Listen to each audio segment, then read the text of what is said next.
There. Okay, sorry. Sorry. Is Twitch working? Why is there no video on Twitch?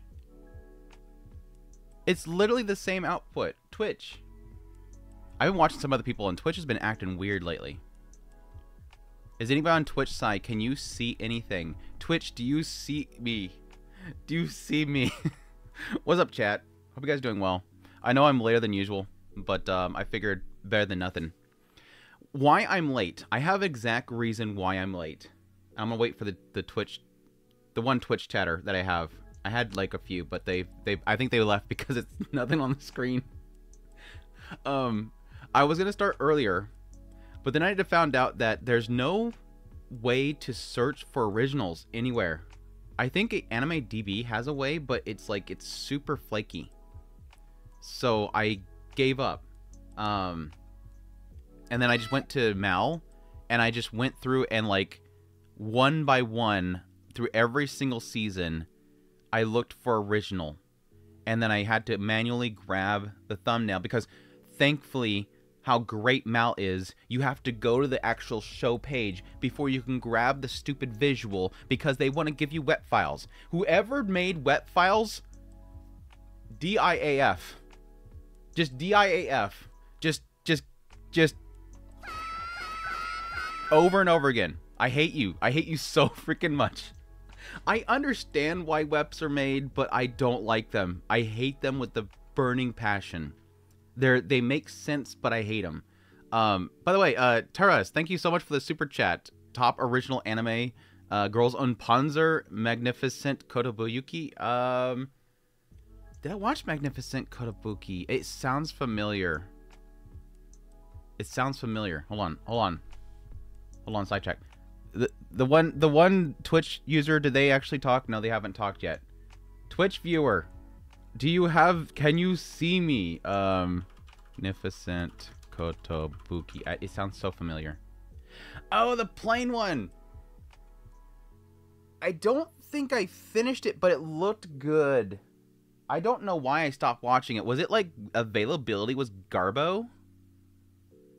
It was Prime. It was Prime, huh? It was on Prime.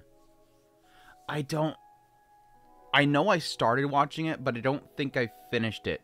But I wanted to because it actually the planes actually looked good. It was CGI, obviously. The whole thing I think was CGI. Anyways, just rename web files to JPEG and you save them. Yeah, but like that's like 3 processes. Like if I'm on the page for the shows and I have to open up the page of the show and then click and drag, it's much faster than right click save as select JPEG. Either way, it's annoying. Either way, it's annoying. Plus, most of the time when I want a wet file, or most of the time when I want a file, it's a PNG and I don't want a JPEG. And I don't think PNG works in that scenario. Anyways, sidetrack. Twitch is a black screen. Okay, thank you for checking. I don't know what's going on. Let me just restart it, and I'll see if that fixes it. Let Twitch. Then we'll get to the stream. I'm sorry, guys. Amazing professionalism here. Amazing professionalism here. Look at the chatters. Bonjour, mon ami. Thank you, Sky. I hope you're doing well. Kara says Ichi wush inen wundushkon nashmitka. Yes. If that's not offensive, yes. Do halt. Hey, how's it going? Late as usual. Thank you so much for dropping by. Great excuse. Yeah, I think after the PA Works thing, I'm like, yeah, I kind of want to do a tier list on my originals because I love originals. I've always loved originals. There's sort of this way of, well, one is you don't have to worry about sources. Oh my gosh, I hate sources so much. Actually, in the first volume, actually, they didn't properly adapt this. It should be like this, and they messed up the entire thing. And I'm totally a sourcey when it comes to like Mushoku Tensei and stuff like that. But I hate it because they never shut up. They have to tell you everything. Like, it's literally, I forget what the content creator is, and I apologize. The guys that do a lot of the like anime related spoof like skits. I loved theirs whole bit with that whole thing where they're watching Naruto or whatever it was. It was some shonen. And the guy comes in and he literally has to say everything. And they're like, dude, shut up. It's literally a dude, shut up moment. Like, they feel like, oh, my life has always been for this moment. I spent so much time reading this book, and now I finally get to bestow upon you all my intellect of being able to read a book. It's like, whatever, dude. Anyways, but yeah, but that all said, I love originals because they, one, you get away from a source material. You don't have to worry about being spoiled. It's completely fresh. Everybody's on the same page. Across from the entire board, everybody is on the same page. We're all watching it and learning the story as it goes along. And so it creates a better community around that. And additionally, they're just kind of surprises. What is it going to give you? What are they going to do with it? All that stuff's kind of up there. But unfortunately, with most originals, like I talked about in my video with that PA Works interview, is they're massive risks, and so companies don't want to do them. Producers don't want to do them. Especially studios don't want to do them. Studios have to get paid to do it. They have to have somebody from the outside come in. Is To Be Hero X original? Not technically, but technically it does have some external sources. I would probably put it more in the realm of it's a multimedia project, but from what I understand, the currently adapting story does not have a source to come from.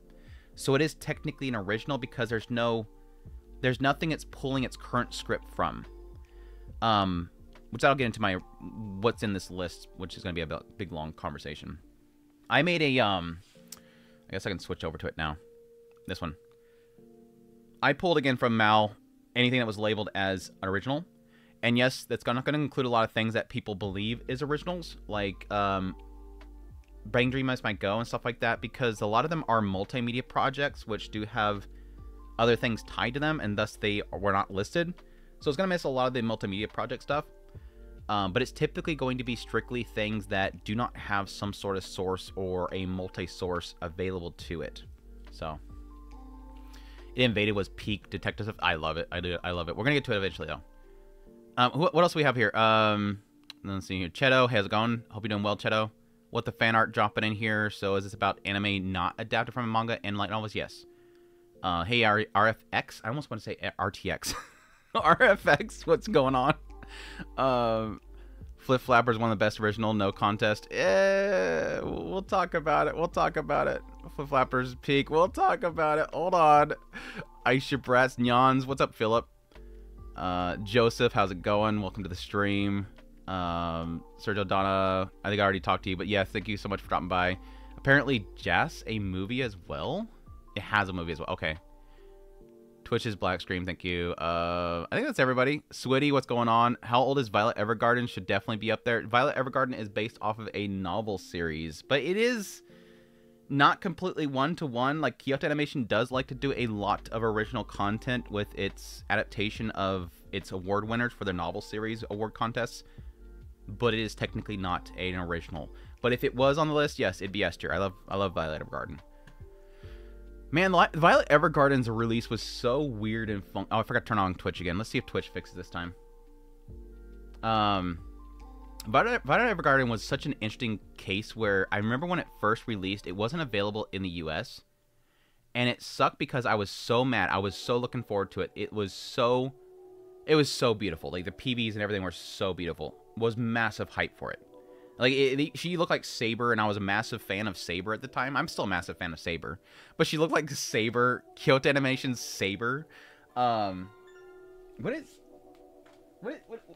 Leave me alone. Hold on, chat. Hold on, there we go. Sorry, Yuki. Oh.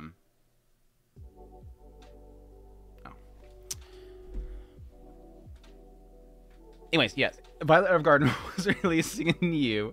And I was super jazzed for it. Like, I was super excited. And it wasn't coming out in America immediately. Okay, Twitch is working apparently now. So, I don't know. Maybe it was just a bad server. Like I said, I think, based on other content creators I've been watching on Twitch in the background, there's been some funky stuff happening with Twitch. So, I'll blame Twitch. Anyways, but it wasn't releasing in the US, and I was really bummed about that. And at the time, everybody was just completely bashing it. They were not happy with how it was turning out. I remember seeing a lot of reviews were saying that it was bad. And so I was like, oh, this sucks, because I was looking forward to this. And it comes out, and I loved it. So maybe it was because there was so many people bashing it, I liked it more. But no, it had me crying. Like, it had me crying so many times.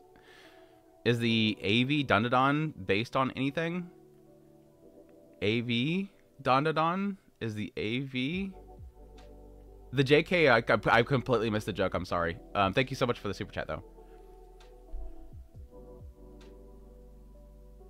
I'm glad that Rent a Girlfriend is not original because I already know nothing is going to happen. That's funny. That's actually interesting because with Rent a Girlfriend, even if I get spoiled on something, I know it doesn't mean anything because that writer is so bad at doing anything. Don't say you disliked it for 5 hours. Again, we'll get there. We'll get there. One Direct priority. Oof. Shut up, King. Shut up, King. At least they tried. Dude, I was watching a clip of One Direct priority the other day, and it's like, holy crap, this show just... It looks so good. Like, the animation was so freaking good. My personal favorite is Irodoku. But yeah, Violet Evergarden is really beautiful. Anyways, before we get started on the list, we are going to get started on the list. Before we do that, I do have an announcement to make. Chat. I have an announcement to make. We have an announcement to make. I got something in the mail. It was a massive risk. We talked about it last week. For those that were here, they know. It was a massive risk that I undertook the other week. And we now have the results of it. No, Runter. Shut up, Sky. Kiss Ekasisu. Yes, they are here. I now have them in my possession. I no longer have to worry about Discotheque running out of stock on them. By the way, massive credit to Discotheque for actually doing a Blu-ray release of this. Thank you so much. This is one of those things that you don't think will ever happen, like an actual physical release of this series, because it's so wrong in so many ways, especially to puritans of the Western culture. This should not exist. But you put on the cojones, you stepped out there, and you gave it the release. Is this massively censored? I don't think so, based on the people that I've talked to. So I'm guessing they did it right. But yes, I'm happy to have this. The backs, I can't show the back of one of them. Sisterly love is one thing, but this is something else entirely. For as long as he can remember, Keita has always been close to his stepsisters, Ako and Riko. But as the years have gone by, the relationship has gone from cute to questionable. As a litany of salacious rumors light up his school, Keita tries to hose down the flames sparked by his siblings. Unfortunately for him, it seems that Ako and Riko are determined to turn up the heat at home, and his parents aren't about to stop them anytime soon. I love the parents, by the way. They're so wrong. It's good stuff. It's good stuff. Again, this is from Right Stuff, because unfortunately Amazon ran out of stock, and I was afraid that they were losing stock, so I decided just take a gamble and get it from Right Stuff, and thankfully they didn't give me a used one. It's still sealed. Thankfully, they didn't give me a used one. That was my concern with getting from Right Stuff, because they send used stuff. But thankfully, they didn't. Probably because nobody bought that. Anybody that buys that keeps it. Whereas all the other stuff that I bought that I was wanting to get from them is all stuff that people would actually return. So, anyways, that was my announcement. It came successfully. Don't clip that. It came successfully, and I guess Right Stuff can do something right every now and then. Right Stuff, Crunchyroll. Sorry, it's technically Crunchyroll. That's who I'm poo-pooing. Rip Right Stuff. Anyways, that was a nice side. That was a nice aside. What the fan art still must make a place in High School DxD. It's not an original. Shut up. It's not an original. Thank you so much for the support, though, What the Fan Art. Hope you're doing well. It's like everything has to have What the Fan Art. Like, I'm going to do eventually, like, a tier list of everything. And everything has to have High School DxD in it. I'm going to do one of, like, I don't know, a crime detective dramas, which I could totally do. And he's going to want DxD in there. Anyways. It came, yes. But yes, without further ado, since we don't have much time left, and this is like 160 what many was in here? 160 shows? Desktop, let me see. Originals. 166. In lieu of the recent interview by PA Works talking about the death of creativity, basically, because nobody wants to create originals anymore, which I think is just a disaster because I love originals, I decided, my brain started kind of flooding with like all these originals that I absolutely loved, and I'm like, wow, why have I not done an original tier list yet? Because I think originals are like this unique thing in the anime industry that I just absolutely love. I've always been the one to stand on top of the heels yelling for people to watch originals. Did it here recently with Apocalypse Hotel. Go watch it. But I've never done a tier list. And there's a main reason why is because you have to manually pick out originals from all these database websites. But I did it. I put it together. That's why I'm so late here. And we're going to go through it. Again, like I said earlier, it has to be an original, meaning it does not have a source material to pull from. A lot of things that people consider originals are listed on databases as multimedia projects because they release with something else and they're not completely original. So a lot of that stuff is not in the list. I would have grabbed them all, but it would have took me even longer to do that. So maybe we'll do another list later on that will include those. But for now, this is just originals. Cyberpunk Edge Runner is not listed as an original, so no, it will not be on here. If it's on here, it would probably be an A. I loved Cyberpunk a lot. Anyways, with that said, let's start it, because we don't have much time, like I said earlier. First one, Sarazanmai, I think it's called. It was the crazy one with the dudes and the bums and all that stuff. I thought it was really creative. I think early on, I really loved Sarazanmai, because this is from the Penguin Drum writer, if I remember correctly, Yui Kumarashi creator. Yeah, the Kappas. I liked it really early on, but I found it to get pretty repetitive. And I do believe that even though he does sort of do the whole, like, joke transformation sequences and, like, literally everything he does, at some point it got super repetitive. Like, there was nothing that we were really doing with it. I don't know, I'm liking this middle area, so I think it's a good one to start out in B. I think people should check it out. It's definitely one of those ones, like, you're not going to go wrong with even giving this a shot. But at the same time, I'm not the first person to stand up there and scream, this is an amazing show, because it does, for me, get very repetitive. The Gay Kappas was peak. Well, that's the writer. The writer is very, very much so about, with that, yeah, the policeman that was interesting. The policeman was interesting. But yeah, anyways, that's a B. The Price of Smiles, I think it's called. Yeah, it can't be from a manga. That's the originals, yes. Price of Smiles, this is one of those ones where it starts really good. Like, I did like the art style of this one. I think it had a lot of potential, but it didn't really go anywhere in the end.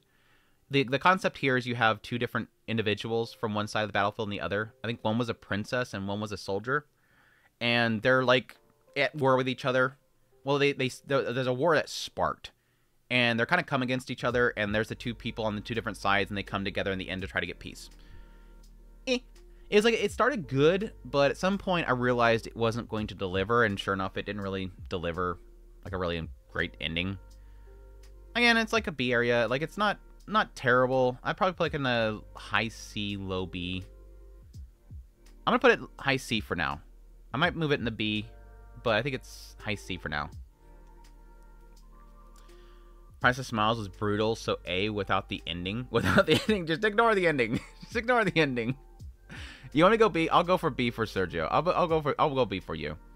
PA Works has had 2 originals this year with Food for the Soul and Dusk Beyond the End, the World, airing this fall. Wasn't the vampire one an original too? And then Nade Nade? They've had like 3 this year, haven't they? I think they've had 3 this year. Turn them out like crazy. One of those might be sourced. I think maybe the vampire one had a source. That one might not have been. No, that was original. Anyways, Kimonokusa from the creator of the original Kimono Friends anime. I like it. I like Kimonokusa. I seem to remember the later half was kind of blah, but I found it very intriguing. Like, this was a It was a weird world. Like, it's similar to Kimono Friends toward the later part. If you liked Kimono Friends first season towards the later part, where it kind of gets weird and it's like very, very mysterious and intriguing. But like the entire thing is that, like, what is this world? Who are these individuals? It's sort of isekai-esque, where a guy is like in a scenario in a location, he has no clue what's going on there, and they're just kind of traveling around. Everything's just weird and broken. It was good. Very small team. They did a really good job with it. I feel like I'm piling up on the B's. Another B. We'll get some in other areas. We're just getting a lot of B's right now. I'm not just gonna step up. Just like make nothing. Everything's gonna be B.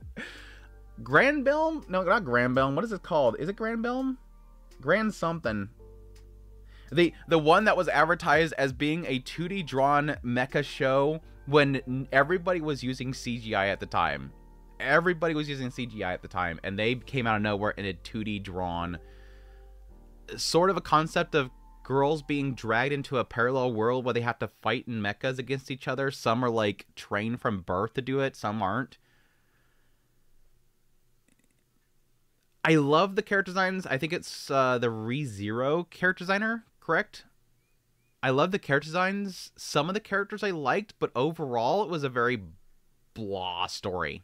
Like, very blah. I think I'm going to put it... This will be our first C. I think this is going to be a C. It's not horrible, but it's okay. If you like a girls fighting type of show with mechas, the art style just kind of carries it. Art style carries it. How? What? I didn't like it. The ending was peak. No, it wasn't. It was so rote. The ending was so, like, predictable. No, come on. It's like Darling in the Franxx for some reason. No. No, no. It was so brutal. And Sergio Donna loves it. So please go watch it for his sake. There, you like that? Does that make you happy? Does that do you appreciate that? I need help to how to take out your friends who do not like Takapi's Original Sin. Just let them be. If I've found anything, do not push somebody to like something or watch something that they don't like, because they'll make them just dig in more. Just let them be. I just realized my chat's all weird. Not you. You guys are weird. Don't get me wrong. You guys are weird. I did resize everything. There we go. There. Better. Not everybody can appreciate peak. Words of the wise. Word from the wise. Word from a man who has dealt with this for a long time. You're having problems with your friends not liking one show of yours. I have dealt with this for many, many years. And let me tell you, at some point you realize it is what it is. People don't like your taste. People don't like peak. At some point you just kind of go, that sucks for you. At some point you just kind of realize, you know, your response to people saying it's not as great as you think it is sucks for you. I feel bad that you don't enjoy peak as much as I do. Wonder Egg priority.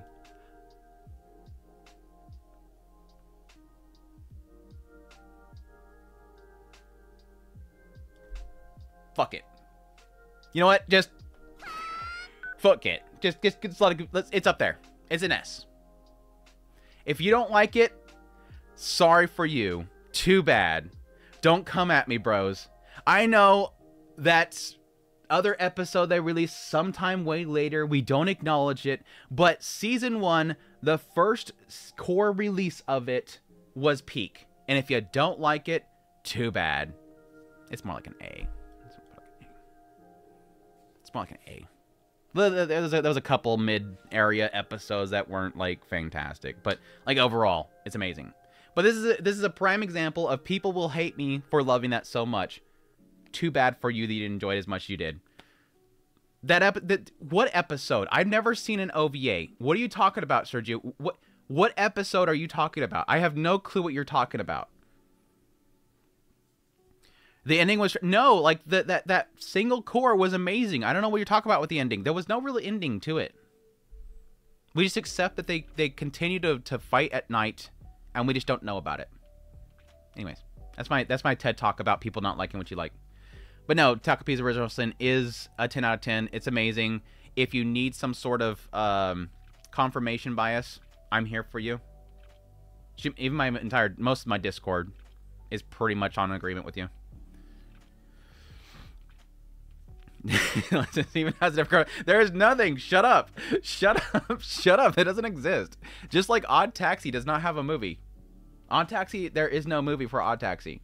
Shut up about this movie for Odd Taxi. Hero Mask.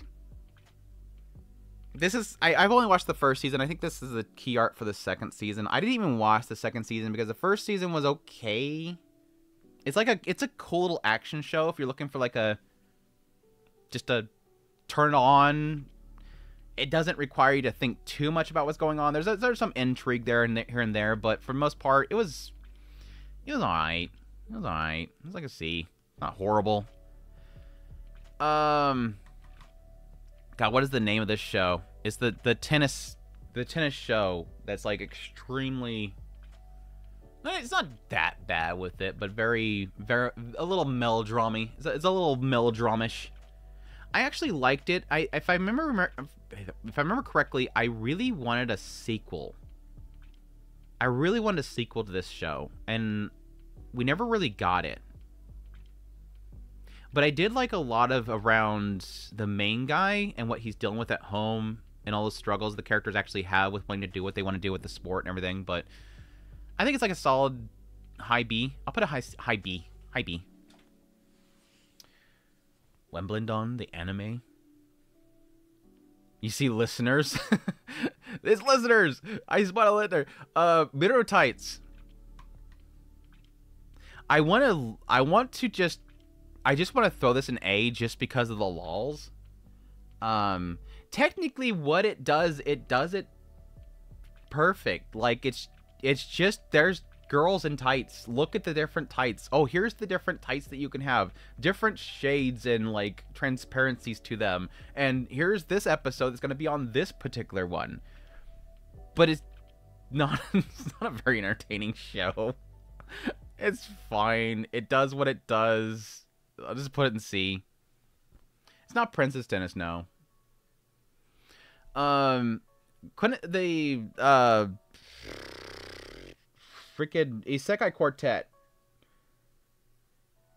I seem to remember the later season that I watched was not as great, but I've always liked Isekai Quartet. It is technically not original because it's based on characters already pre-established, but it is technically original because there's no pre-established writing or script work for it. But I like it. It's a cool what if. I really wish... I'm happy with how open they are with a lot of different properties that aren't technically within the same company. But at the same time, I wish that more companies would allow their works to get in there as well. Like, I know a lot of people would love to see Mushoku Tensei get involved as well, especially with the fact that Re:Zero is involved. I also wish that they would open the door with more characters, and there's a lot more possibilities they can do if they would actually get outside of just the main characters. But yeah, I like it. I like it so. Isekai Multiverse. It's literally the thing that everybody was asking for early on, finally getting it, with the idea of a bunch of characters coming to one location.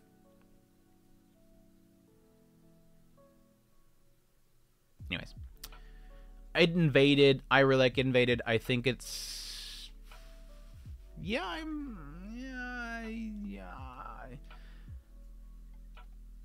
I'm trying to think. I want to say... What is my score for it? I want to say that I've scored this pretty high. By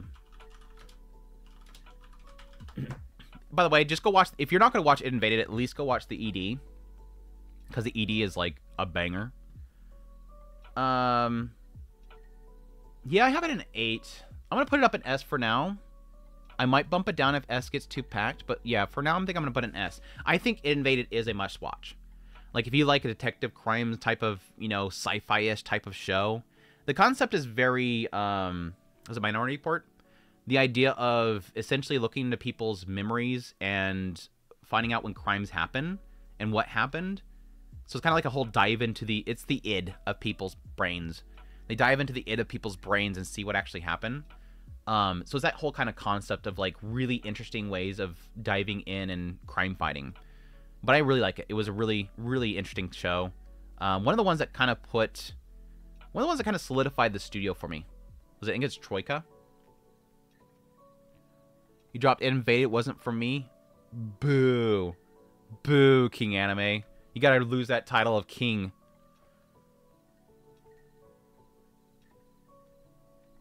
Yeah, the music is really good. The music is really good.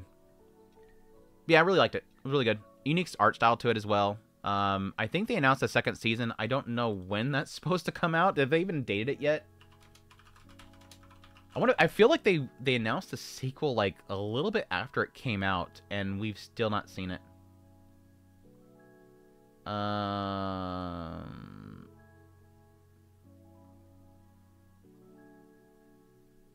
don't see anything. Did I just fever dream that there was a sequel coming? I don't see a Mal listing for it. I swear I seen an announcement for another season.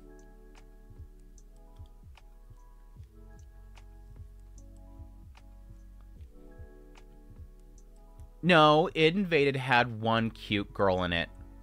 It Invaded had one cute girl in it. They made her suffer, though, so that's the only bummer about it.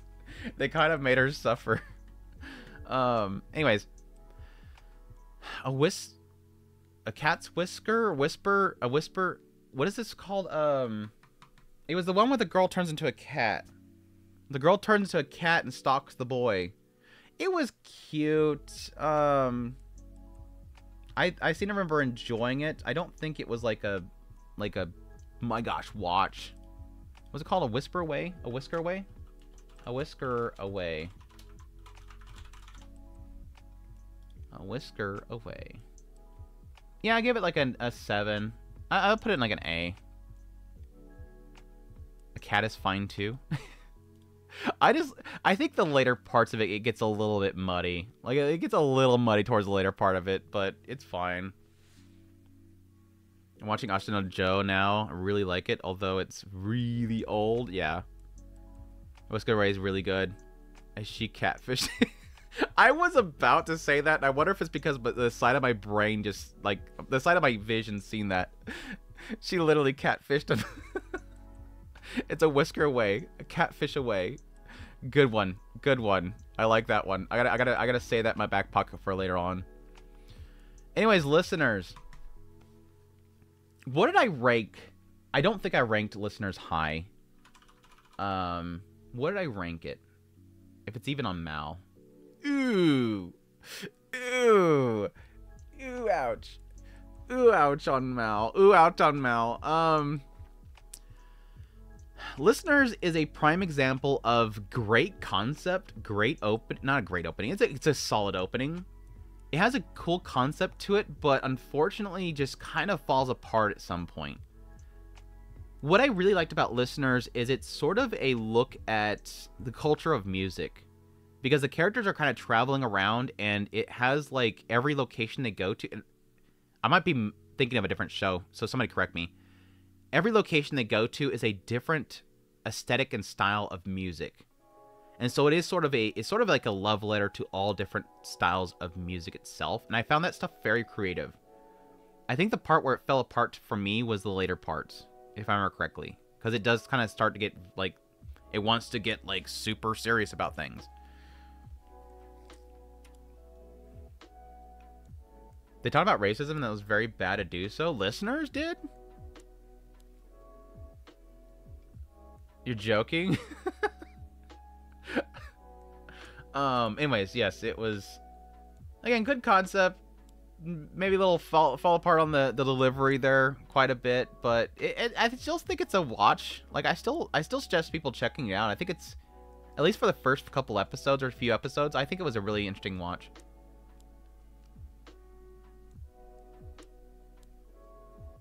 Anyways, B&A. B&A, if I remember correctly, is in the end I was warm on. B&A I was kind of warm on. The idea of, like, Beast showing up and the Beast kind of gets segregated to a location. Girl kind of gets thrown into being getting exported off to there. She kind of just gets exported off into the Beast area. But yeah, where's Sobble? It was okay. Like, yeah, I think it had a lot of hype for the studio that was working on it, which was Trigger, right? It was Trigger, right? I think it was Trigger. Yeah, Trigger. I think I had a lot of hype around the fact that Trigger was working on it. I wasn't too impressed in the end. I didn't even rank it. I think it's like a C, high C for me. Like, I'd watch it again, but at the same time, I wouldn't really go out of my way to suggest anybody.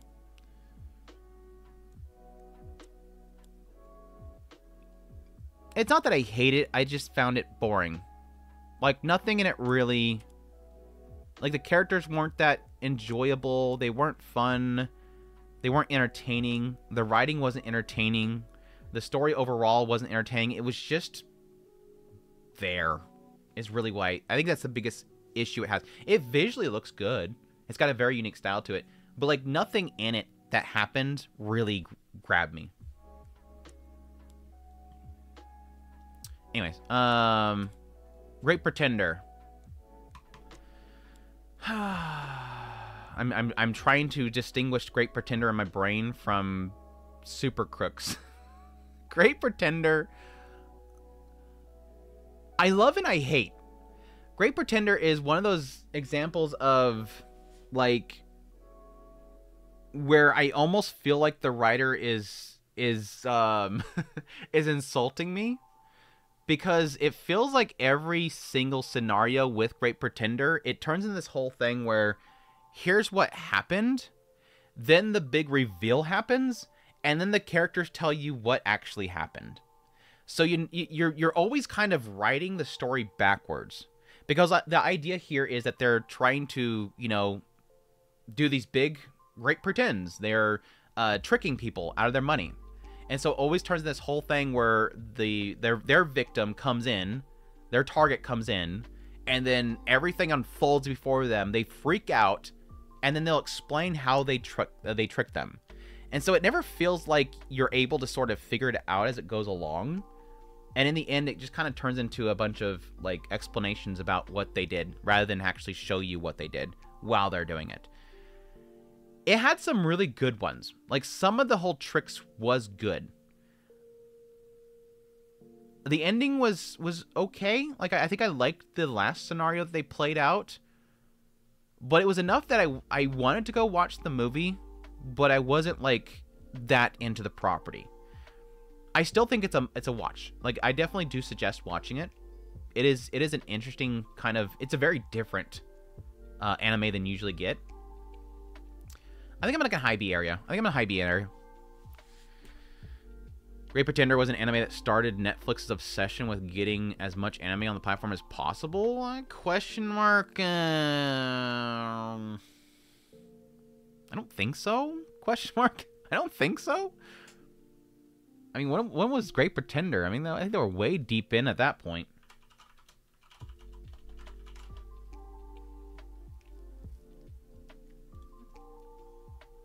Yeah, that's 2020. I think they were getting into it before then, way before then. That's 2020, dude. I think you're off by a couple. I think you're off by a couple years. I know. I want to say that it probably did well for them, though. I want to say that it did well for them.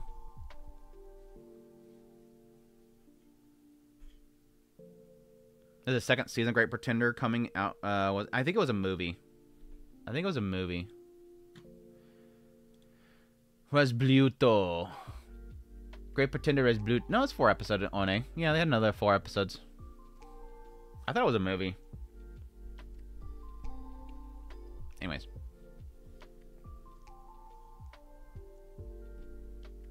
Devilman Crybaby is closer. I would have to map that out. I don't remember exactly when the point was. I probably have a document somewhere when we were first starting to really get into that stuff. And me and Chris were talking about it as being like, oh my gosh, it's seriously happening. Like, Netflix is definitely getting in here. And the whole point with Amazon started getting into as well. Strike Witches. I think I have Strike Witches in here a few times. I've always liked Strike Witches. It's like I know the later Strike Witches, I think this is like Berlin. I know like some of the later Strike Witches kind of lost me a little bit. No, it was like Brave Witches. I think that was the one that I didn't really like. Strike Witches I overall really like. Where's the other Strike Witches? I know I had another Strike Witches that snuck in here. I meant to get just one. I meant to just get like single seasons for all shows, but I know that like All No Zero kind of snuck in there. And Strike Witches. But I like Strike Witches. I really do. I got like the whole Strike Witches series. I think all of them. I don't really care much for all these spin-offs of Strike Witches. They never seem to work out well for me. But I like them. I like them. Warlords of Sigtrfa? Warlords of Sigtrfa? I was admittedly very hyped for Warlords of Sigtrfa because it was wrote by the creator of ReZero. So I kind of wanted to love it a lot. And I wasn't, in the end, like a massive fan of it. And yes, this turned into a whole... For those that are longtime listeners and watchers of the channel, you'll know that it led to a very controversial pick by Chris for, what was it, Anime of the Season or Anime of the Year? He was like dead set on the fact that this show was incredible, and he put it at the top of his list, and I gave him hell for the longest time. I haven't seen a lot of these originals. I hope you put up the list of the shows on Discord. I will, yeah. Or at least the tier list, and you can ask me from that point what they are. But yeah, I think it was fine starting out, but I think it just kind of turned into just a very blah show after some point.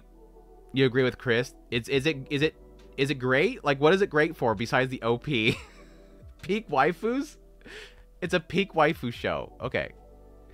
Peak waifus. Peak waifus is enough. Yeah. It's not horrible, but it's not great. I'd watch it before I watched BNA again. I'd watch it again before I watched BNA. But I will admit that I was expecting, like, holy crap, ReZero writing. So maybe my expectations was way too high on it. Found the character? You dropped it because you found the characters extreme. I don't know if I hate the characters. But yeah. One Room. I'm just going to come out and say it. One Room is storytelling genius. I can't think of another case of a first-person perspective narrative writing. And so, for that alone, I think the writer's genius. Because I love to see storytellers breaking out of the mold. Trying new things. Shoot, we just got done with my whole video with that interview with PA Works guy. And what did he talk about there? That people are losing their ability to be creative. Because they're too busy adapting mangas, they're too busy adapting light novels, they're too busy adapting, I don't know, phone games, that they don't have the ability to think for themselves. And these guys sought out to make a first-person storytelling, silent protagonist, where the character is the viewer. And you go home to a cute waifu girl who either teaches you, they're your little sister and is badgering you for not keeping your room clean, or they're a musician, an aspiring musician, and you're falling doki doki for them. It's genius. And yes, it has one of the best character designers out there ever, so it's peak.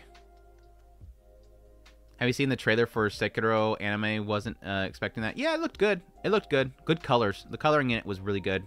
I haven't looked into actually working on it. So many anime I've never heard of, so everything I watched is an adaptation. Yeah. Well, I mean, 98% of all anime out there that's being put out every season is pretty much source material. So it's not hard to say that you're not going to run into many originals. One Room is Semina.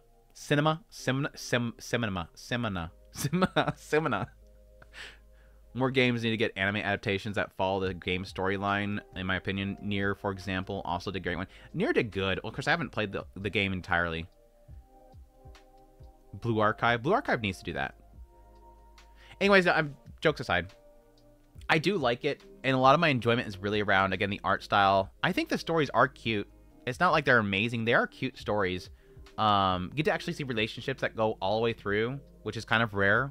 But a lot of my enjoyment really comes around the memeing of it. I enjoy it.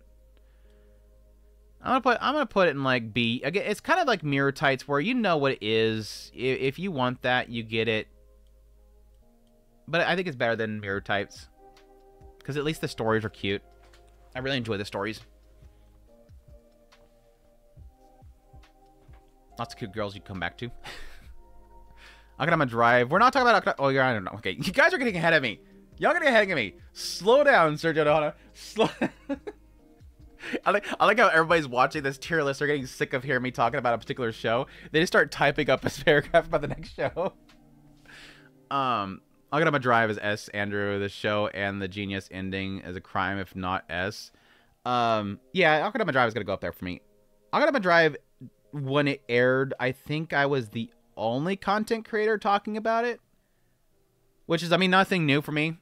I always, of course, I'm not like out there actively looking at every single content creator and what they say, but I've never seen anybody else saying, "Oh my gosh, this content creator's talking about it's great too." Typically, people will tell me if somebody else is kind of backing me up, and I didn't really see many people talking about Akadama Drive. I thought it was really, really good. Isn't it the Danganronpa writer? Am I crazy? Maybe that was why I was surprised nobody was talking about it. I think it was the creator was the Danganronpa writer, wasn't it? Please tell me I'm not just fever dreaming it. Mal, please. There you go. Mal's too busy trying to load 50 ads for Ukraine. I joke about it every time, yes. If I ever want updates on Ukraine situation, I will go to Mal, because the ads will tell me. Original creator. Original creator. I guess I could just search for original creator. I guess right there. No? It was.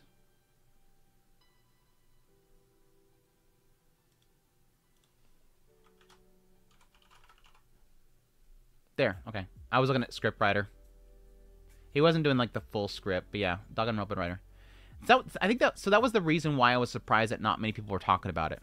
I seem to remember that was specifically it. So man,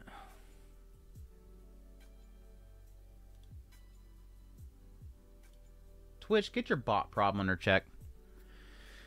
But yeah, I did like it a lot.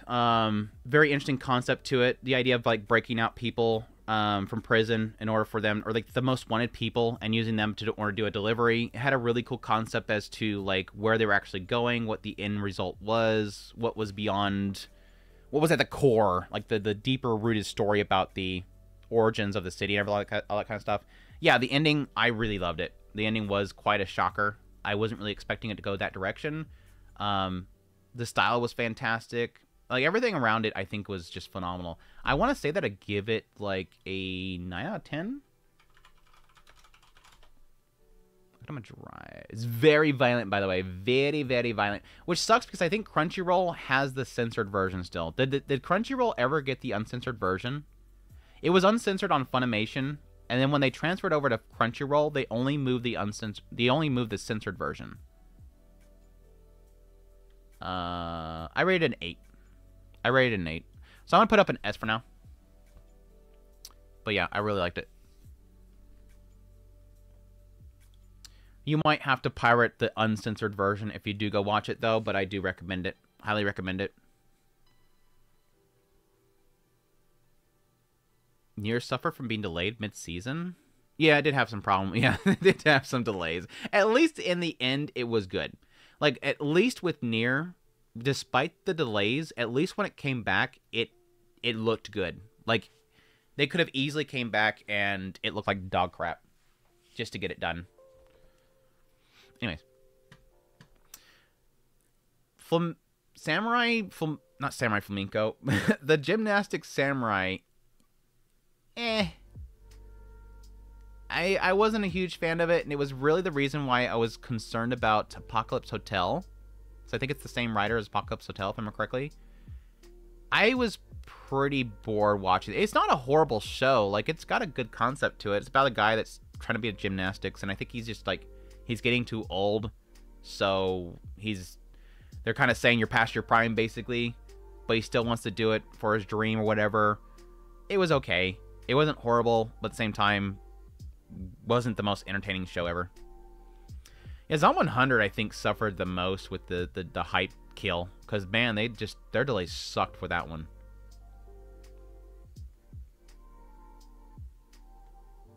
It was very good and did a lot of stuff, but the game is insanely good. Yeah, eventually I should get back to it. I started streaming it, and I got completely sidetracked, and I probably should get back to it.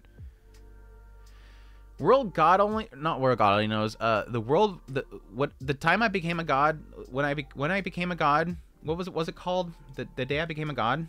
Day I became a god. I think that's what it's titled. Yeah, the day I became a god. I got it right. It's an okay show. I did find the characters and the chemistry to pretty much be what kind of carried the show for me. I think it had a good later part of the story too. Don't tell Ida that we're talking about this show right now. Do not tell Ida that we're talking about this show right now. Come on here and start ranting in the chat because Ira loves bullying the show. Ira loves bullying the day I became a god. I don't know why. Just has like a hatred for it. But no, I really liked it. Had a really gut-wrenching and tear-jerking ending to it that just beat the crap out of me. But overall, I really love the chemistry. It's got a very good chemistry to the characters. A lot of this little segments they had were just hilarious. Like, there was a whole segment where they were doing, like, they were filming a movie. And just a little... I think they did, like, several different movie references within it that were just hilarious. But yeah, I really like it. I really like it. I don't know if I want to give it S, but I'm going to put it like right here behind WEP. Right behind WEP. Don't turn off the don't turn on the Shamiko light. Don't turn on the Shamiko spotlight. Like Batman gonna fly up in here and start ranting about the day I became a god. Yeah, that was like, I don't remember if it was like I think it was during his tier listing, because Ira does tier listing of all the shows that he watches every now and then.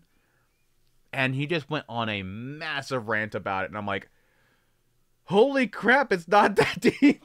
It is definitely one of those moments of like, I know what you're talking about, but I wasn't offended by that.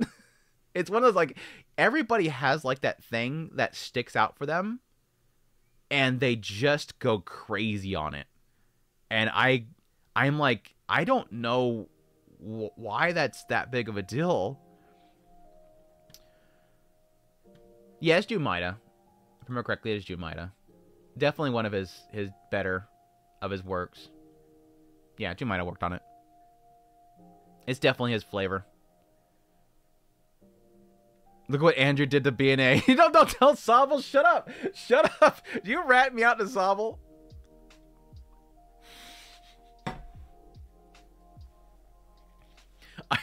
I feel like I just let down a like Sobble being upset. I feel like I let down my father. Like Sobble coming in here being sad. It's like I feel like my dad just came around the corner and is like, "Son, I'm disappointed in you, and I don't know if I'll ever get over this disappointment." Sobble, just ignore it. Sobble, ignore them. Just ignore them. Anyways. Angel Beats, S tier. I badly need to rewatch this show. And yes, there's a reason why I went back 15 years. I specifically went back 15 years pulling originals. One, because it was taking too long to put this together. But two, because I wanted Angel Beats in there. Because again, I literally just put an Angel Beats character in a thumbnail the other day. As you should. Your disappointment. No, anyways, I do really love Angel Beats. It is easily, like, it was one of the Angel Beats. I want to say that I just came back from my my hiatus from anime, because like like around that point, I was getting super busy and some other stuff, and then like right around 2010 is when I came back in the anime, and Angel Beats was one of the first ones I watched, and there's like a few aspects to it. One being sort of the mystery about what they're doing there. There is, of course, the gut punch of an ending that is like, well, there's like several points throughout the series that is really tear-jerky. But I also just love the writing and characters. Again, this is similar, the whole situation with the key folks. We got the key folks involved. We got Jumai and all them involved. So it kind of adds to that whole thing there. Just, they know how to write characters, their interaction, the comedy. All that stuff was just spot on. I do really want to rewatch it because I remember, if I remember correctly, I didn't like the Angel. There's a lot of the stuff around there what I seem to remember I wasn't a big fan of. So there's one I kind of want to go back and actually rewatch. Yes, even though I say that, but I do have... What's chat? Don't get mad at me, chat.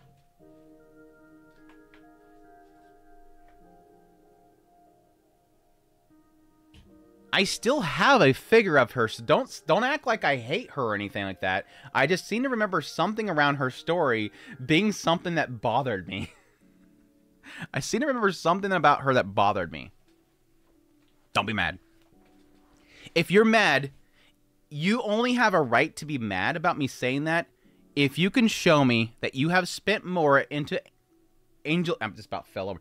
Angel Beats than I have. I think it's the wing. I think the wing's about to fall out. I gotta fix the wing. She's a little wobbly.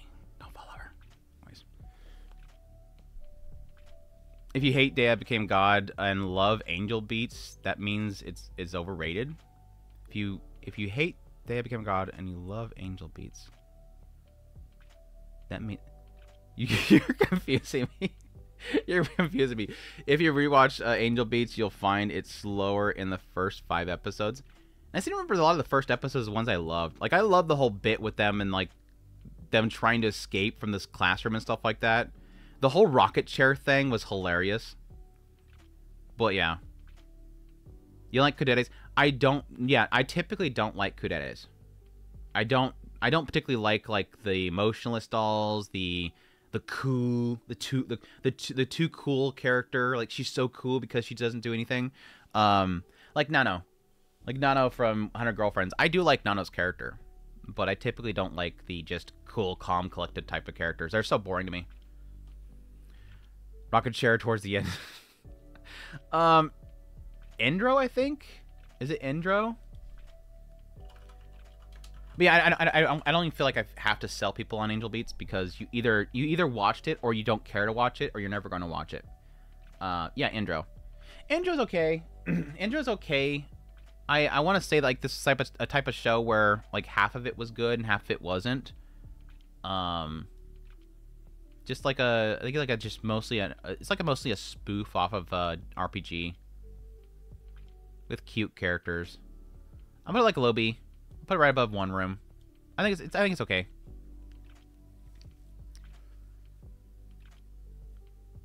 Yeah, Komi. I didn't watch much of Komi. Komi-san can't communicate. The problem wasn't Komi because I thought she was cute. Komi-san can't communicate was annoying for me because I didn't like any of the characters outside of Komi. Like when they started introducing a whole bunch of characters, the classmates, I absolutely hated it. Like I could not stand it. The characters were too... It felt like the writer was relying too heavily on tropes. Like, the characters were literally, the joke is they are the trope. And it was just so annoying.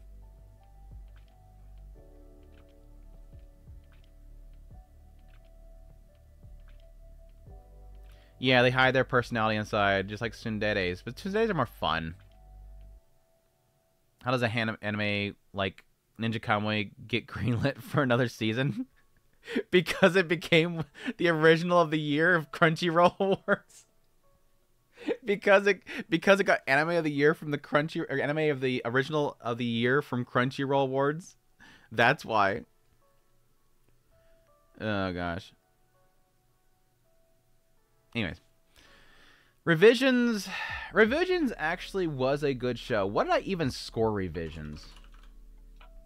Revisions actually was a good show. So I gave it a 4 out of 10. And I guess that technically makes sense because one of the things I hated about it was the main character. And a lot of the focus is him. He's like...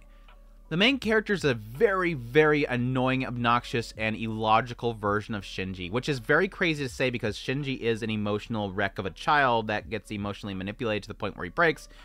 But, yeah, Sergio Donna's echoing me. The main character is annoying. He's so, like, massively angsty teen. Like, he is massively angsty teen. But the world and the story was good. Yes, the story... Yeah... The story, the plot line of like the big twist towards the later part, the world and the plot line of later parts and the backstory is great. It just the main character sucks. like the scenery's great, but you're in the car with the protagonist and he won't shut up. He's driving. He's in the car with you.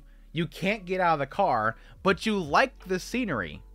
You like the journey. You like what's around you, but you can't focus on it because he won't shut up about how much he likes Britney Spears or something. That's Revision's problem. It looked okay, too. It looked okay. I'm putting it in C. Yeah, I don't want to put... Should I put it in D? Should I put it in D? The main character really sucks. Salvo knows it too. I'm surprised so many people watched Revisions. I thought I was the only one that watched Revisions.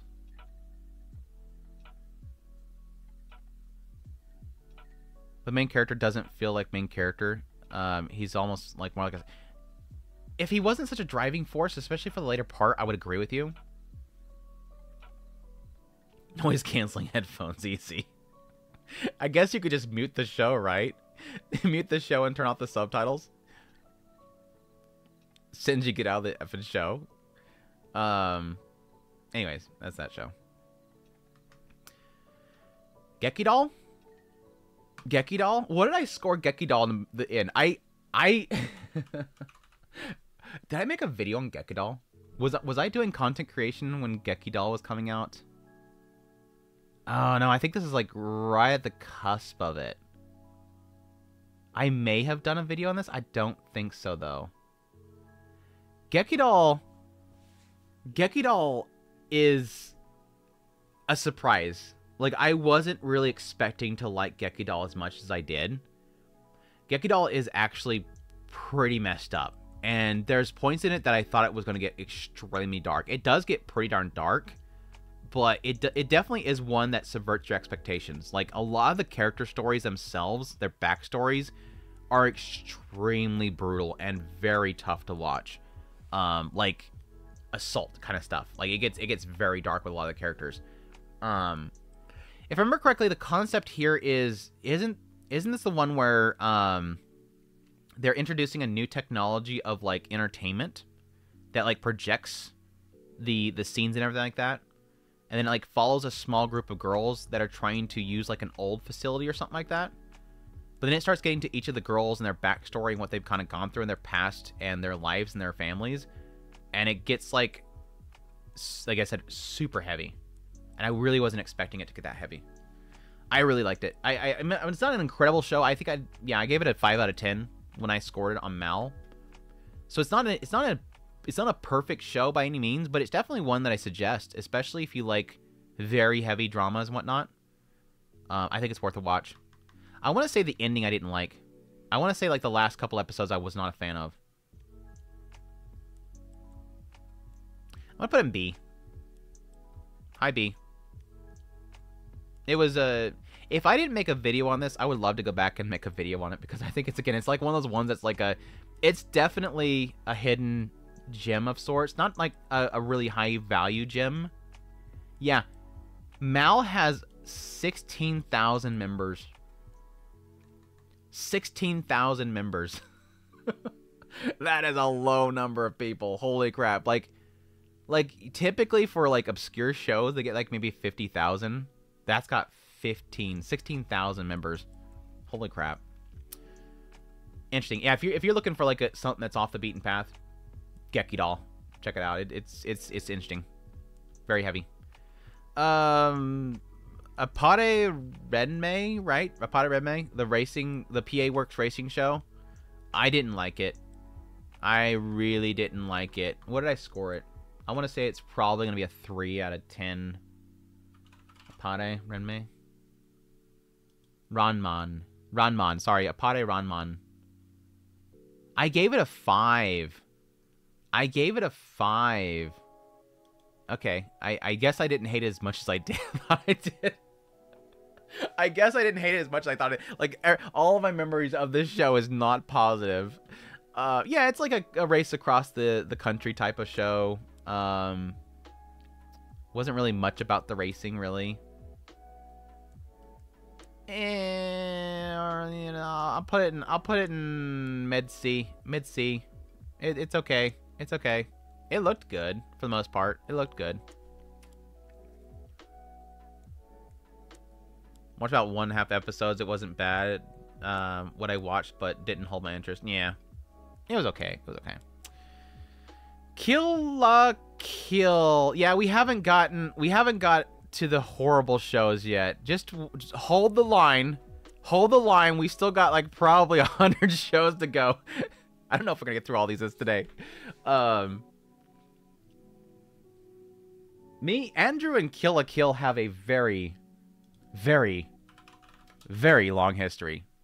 Who's an old-time fan? I hate saying fan. Who's an old-time watcher, a long-time listener, whatever, of the show and the podcast, who knows the story of Andrew and Kill la Kill? Who knows how many comments and messages that me and Chris got, how many mailbags we went through, where people demanded that Andrew post his review of Kill la Kill. It became a meme for the old Otaku Spirit Anime Cast podcast. Currently watching Kill la Kill. I'm not gonna get into spoilers. There are not gonna be no spoilers here. But no, similar to Gurren Lagann is right now, I have a big issue with Trigger shows in general.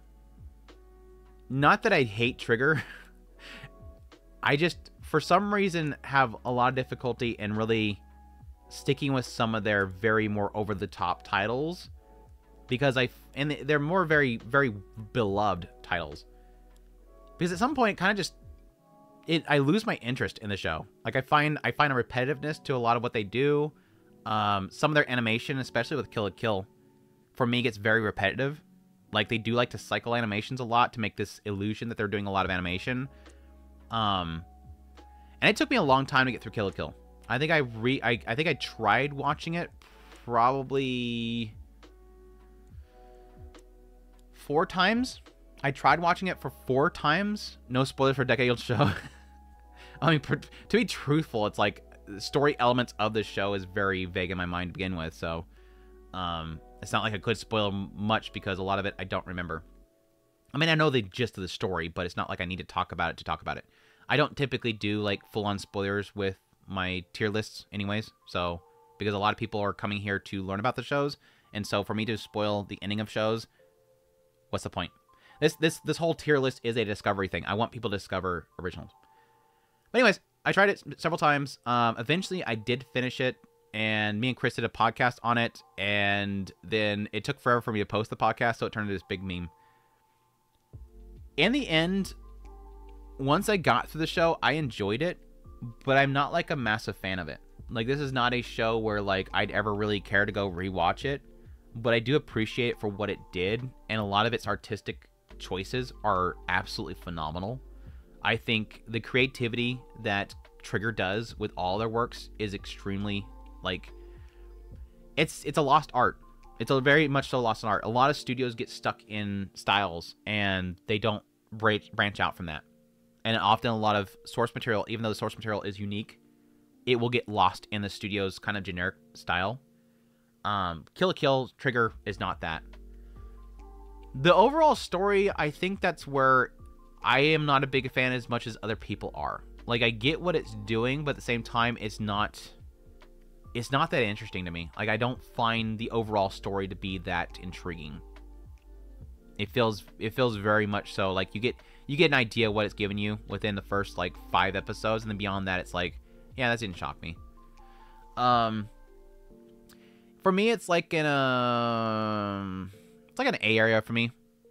Like, I think for like the anime fandom as a whole, I think it's S tier, like SS plus plus plus plus. Like, everybody should watch it. For like my own personal taste, I'm like an A area for me. Like, it's not like a personal 10 out of 10 for me, just because I'm not that in love with it. But I do like it. I do like it. Anyway, that's my TED Talk about Kill la Kill. Please send your hate mail to andrewdoesn'tcare@gmail.com. I will get back to you as soon as possible. Like Gurren Lagann, like I am still stuck on like the first core of Gurren Lagann. I just, for some reason, it just doesn't resonate with me, and I hate that. Like Kill la Kill and Gurren Lagann is a prime example of one of those cases where you almost hate that you don't get it. You hate that you're in the outside looking in, because you see how much people like, and it could be a hype thing. I am fully going to accept the idea that because of how much hype people pressed on Kill la Kill for so long, maybe my expectations were too high. Maybe it's the same with Gurren Lagann. But there is a sucky thing about being on the outside looking in, where you see this group of people and they're going, "Oh my gosh, Kill la Kill is peak! Oh my gosh!" And every time people talk about it, it sounds like they're losing their goddamn mind. And then you go to watch it, and it's like, I guess I get it, but not really. Like, at some point, Chris was trying to get me to buy the Blu-rays from Aniplex, and I'm like, I don't... This isn't a show that I would want to spend $60 for 3 episodes. I'm not going to pay that Aniplex pricing for this. I'll wait for one day when Aniplex finally gets the thumb out their own butt and just puts out a 12-episode release Blu-ray disc for $40. Anyways, that's my TED Talk. Like Gurren Lagann, Kill la Kill is too over top and wacky for my taste. Yeah, I think there's a point where when it gets like to that point where it's you get the joke, and then it just does like something more crazy, and the characters are getting more overly expressive, and the explosion gets bigger and bigger, and at some point it's just like, yeah, okay, move on. The Gurren Lagann's not on the list because I haven't finished it. Be the beginning without the second season is S. Yeah, we're gonna talk about that. That feeling is the worst, yeah. But with the broken show is lower, yeah. But with that broken show is lower. Which one? I watched 2 episodes of Gurren Lagann. Yoko is enough reason to watch Gurren Lagann. Apparently, that's what I keep hearing. I watch Gurren randomly from Animax, so no bias perspective. There's 2 kind of people. People who like Kill la Kill more or Gurren Lagann more. Well, the fact that I finished Kill la Kill, I think I like Kill la Kill more. Like, overall, I think again, I've only watched one core of Gurren Lagann, and I've watched all of Kill la Kill, and I like Kill la Kill more. Because again, I finished it. Because I finished it. There's 2 kinds of people who like Kill la Kill more. Oh, yeah. We just talked about season 1 of Be the Beginning. No. Yeah. Well, both. You can give your opinions on both. I'm gonna give my opinion on both. Taras, thank you so much for the 5. I appreciate the support, man. I appreciate it. Is any Trigger show anime original? I thought all were adaptations of crack cocaine. I thought you trolled me. I was like, well, this is easy. Somebody's asking an easy question, and it's like, Andrew, finish the super chat. Nice. Yes, they're technically all derived from actually mushrooms. All Kill la Kill shows are actually derived from mushrooms. Cocaine doesn't really. I'm not. From what I'm aware of what happens to you when you do that, I don't think it gives you that sort of effect. I think it's all based on shrooms. I think it's based on shrooms. Anyways, don't have much experience with both of those, so I can't really say for sure. That would be what I assumed. Train to the End of the World does have, yeah, does the shrooms. But anyways, Be the Beginning. Yeah, Be the Beginning. If I said just season 1, I would probably give it an A. Season 2 is dog crap. If I remember correctly, Season 2 is dog crap. Let me see. Be the Beginning. I really liked Be the Beginning first season, but Be the Beginning second season was dog garbo. Yeah. I gave Be the Beginning first season an 8 out of 10. I really liked it. It's a really cool... The concept here is it's modern times Japan, but then you have like the whole child soldier thing where you have individuals who have been manipulated in some way to have superhuman ability. And you have our main character who is nothing special about him, but he's really smart. And they're looking into a string of murders. And so you have like two paralleling stories where you have this guy who's trying to look into these murders while at the same time you're getting a little bit of glimpse as to what's going on with this other organization that's manipulating children. And I love the detective story. Like him and his sidekick, I love their chemistry. And I love their story of trying to figure out what's going on. And every now and then having these cool little like supernatural-esque type of battles between these people with like super strength and whatnot. It had a great aesthetic to it. Like the style of Be the Beginning is so freaking good. I love, especially like all the clown people, like the clown people that were always on the sidelines. Their designs were so good.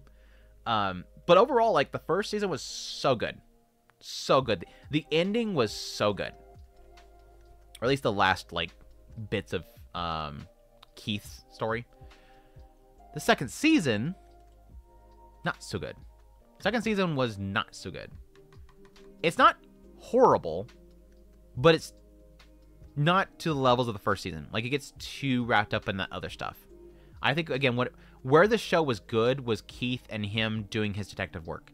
Whereas the second one, if I remember correctly, he just gets locked up in a tower the entire time. And so it, like, loses all of its flavor that it had from the first season. But, yeah. Did they ever get another sequel coming for it? No. No? Okay. I still think overall it's still, like, a really, really good show. I highly suggest checking it out. I really like Be the Beginning. But, yeah. The second season is... It's only 6 episodes, so it's not like the second season is that much of an investment, but I suggest it. I definitely suggest it. It was definitely one of the early... well, it's not that early. It was 2021. It was a recent, good Netflix shows. Anyways, that was produced by Netflix. That was actually produced by Netflix. Every time they say that it's a Netflix anime, this is one of the rare cases where it's actually a Netflix anime. It's one of the rare cases where it's actually a Netflix anime. Anyways. Garden of Words, right? Garden of Words. I don't remember liking this show very much. I can't really think of anything. I mean, it's an interesting concept. I don't even know if I ever rated it. Garden of Words. Yeah, I gave it a pretty positive rating on it. It's beautiful.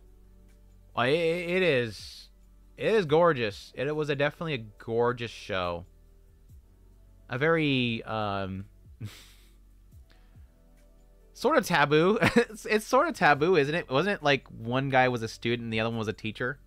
It was like a student-teacher thing, but I think he was like university, so it's not like super taboo. But it's a very beautiful artistic movie for sure. But I wasn't like super hot on it. And that's on the art. It was so beautiful. Yeah, it was definitely gorgeous. It's Comics Wave, isn't it? Yeah, Comics Wave.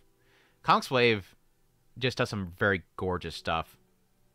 Very interesting use of lighting and filter effects on their stuff that really does stand out. Like, you can easily get overdone with the filters. I mean, if you watch Momentary Lily, you know that you can overdo filters and lens flares and whatnot. But no, they definitely know what they're doing with their stuff. But I'm gonna put it like in B. I don't think it's incredible, but at the same time, it was good. It was good. I'm gonna put it below. I'm gonna keep it below Gekidol because I want to keep Gekidol. I want to keep it that Gekidol question mark there. Did Twitch is dead again? Yeah. No, you're lying to me. It is dead again. Dude, what is going on with Twitch right now? Thanks, Taras. Or, sorry, Sad. Thanks for pointing that out. Yeah, I did that when I first started the stream, and I don't know what's going on with Twitch. It's using the same source as YouTube, but for some reason they're having server problems, I'm guessing. Let's see. Where's my page? No, it's up. Did it just have a hiccup? No, it's gone. Like, it it shows me fine on the preview screen, and the moment I go to the stream, it dies. I think Twitch is having problems. I'm just gonna turn it off. Come over to YouTube. Come over to YouTube and watch us over there. Come over to YouTube and watch us over there. I just don't want to. I don't want to have a stream up there that's dead, and I can't keep an eye on it the whole time. I'll try again next week, and if not, I'll probably try to change my codecs or something for specifically YouTube, because YouTube wants something specific. Oh, like they even signed me up for that increased bit rate and everything, and I tried to up the bit rates, and it's still screwing up. Yeah, they're like overall, I think Twitch is trying to kill itself.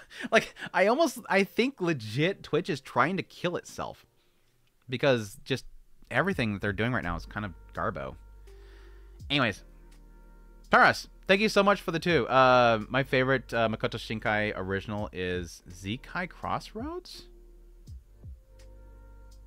Zekai Crossroads? Oh, what? What is Zekai Crossroads? Zekai Crossroads?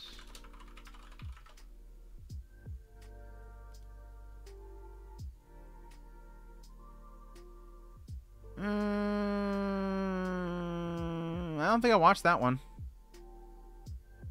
I'll add it. It's 2 minutes. That's a commercial, dude. You like a commercial? No. You like a commercial? That is a commercial. Okay, yeah, it is. It's legit a commercial. Did they make a full thing, or is it just the commercial? Yeah, Comics Waves does a lot of commercials. No, it's a show. It's up, it's down, it's up, it's down, almost like a Jack in the Box. As far as how bad Twitch has gotten, still keeping people staying around. Oh, that's because it's an investment. Like, I can definitely see, like, there is a massive... I would love to be cemented in Twitch. Like, Twitch is for, like, content creators. Like, if you can get at least, like, a solid, like, viewership, like, I don't know, like, probably, like, 600 plus, I think is, like, a very comfortable point.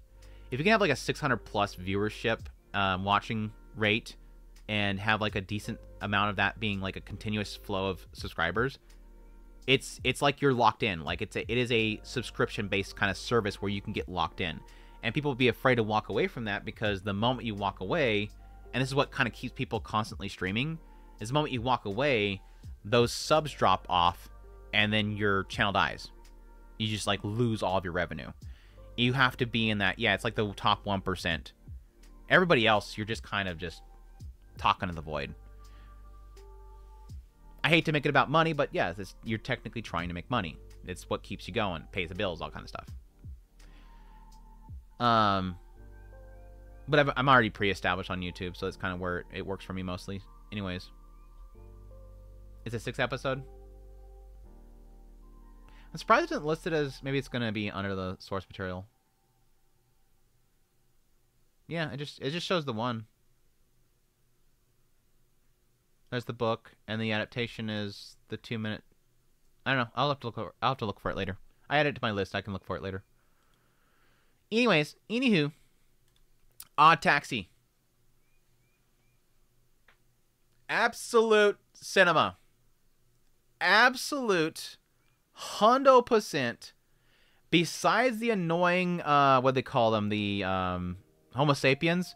Besides the stupid Homo sapiens, which I absolutely hated every scene they were in, I understand what they kind of did with them later on, but I absolutely hate them. Besides them, the rest of the show is peak absolute cinema. I absolutely love it. I highly suggest it to everybody. I was screaming constantly for people to watch it back when it was coming out. I was screaming constantly for people to stay away from the godforsaken movie. That movie is a big pile of horse crap. Please, if you can, just like block the movie from being viewable in your browser so that you never make the mistake of watching the movie. But the series is incredible. It's 100%, 10 out of 10, must watch, peak anime. It's amazing. But yeah. You skipped that one? Why would you do that? There's multiple reasons. Like, the one thing that I was always chiming on for people is it's a story about a city. This guy is obviously the taxi driver, and he picks up people and he takes them to places. But the story is about like a whole bunch of people that all their stories intertwine together because they take that taxi. And so you kind of see all these different stories of like, there's an idol girl. There's this one guy that's down on his luck. There's the criminal ring. There's a guy that's like a criminal. There is this office worker. There was a guy that's his doctor, and then his nurse, which she's a dork. But there's all these weird people in this city, but they all intertwine through one course, which is the taxi. And to see how all those different stories somehow come together for like a through line storyline is just, it's mind-blowing how they pulled that off. Like, at some point you realize it all comes together and it's just, it clicks and it's like, holy crap, that's insane. Yeah, the gacha addicted guy. That poor gacha addicted guy. Yeah, it has like, all the characters are animals, which is kind of an interesting art style choice as well. But and there's like this big mystery about like what's in his closet, and it's super good. Like everything about it is just peak. It's absolutely peak. Anyways, it's good stuff. It's good stuff. Dynazenon and Gridman are kind of like in the same boat for me. Where's Gridman at? SSSSS Gridman. There it is. I was about to give up and I seen it. Good. SSS Gridman, SSS Dynazenon. I really liked SSS Gridman because I love the main girl's story and how that's tied in with the other girl. I thought that stuff was super good. Like, the ending is actually...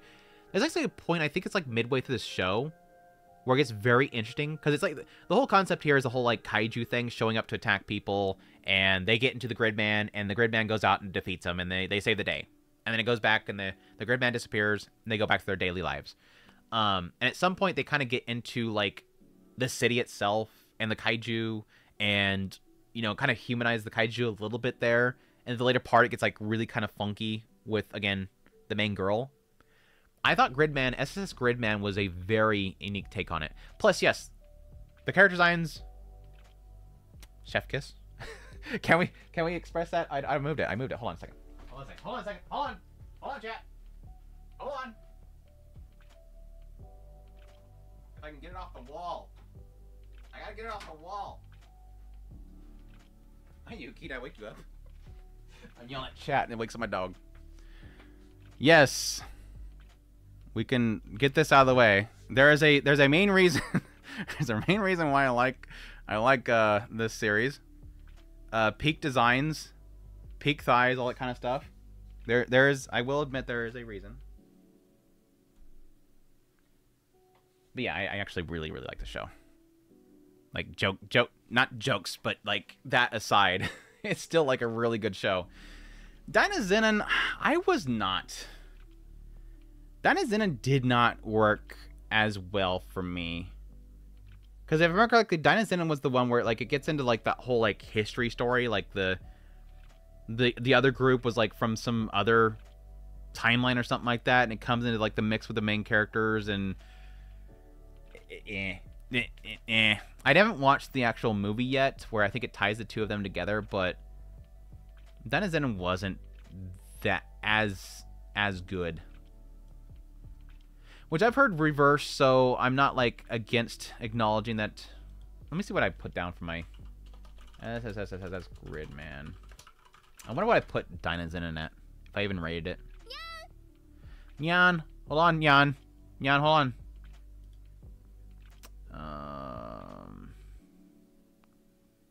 Yeah, I put Grid at 7.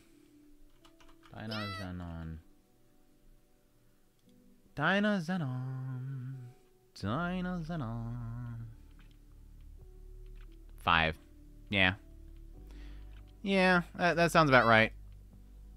It's like a low B and a high C for Dinah Zenon, and maybe a high B for Gridman. Gridman.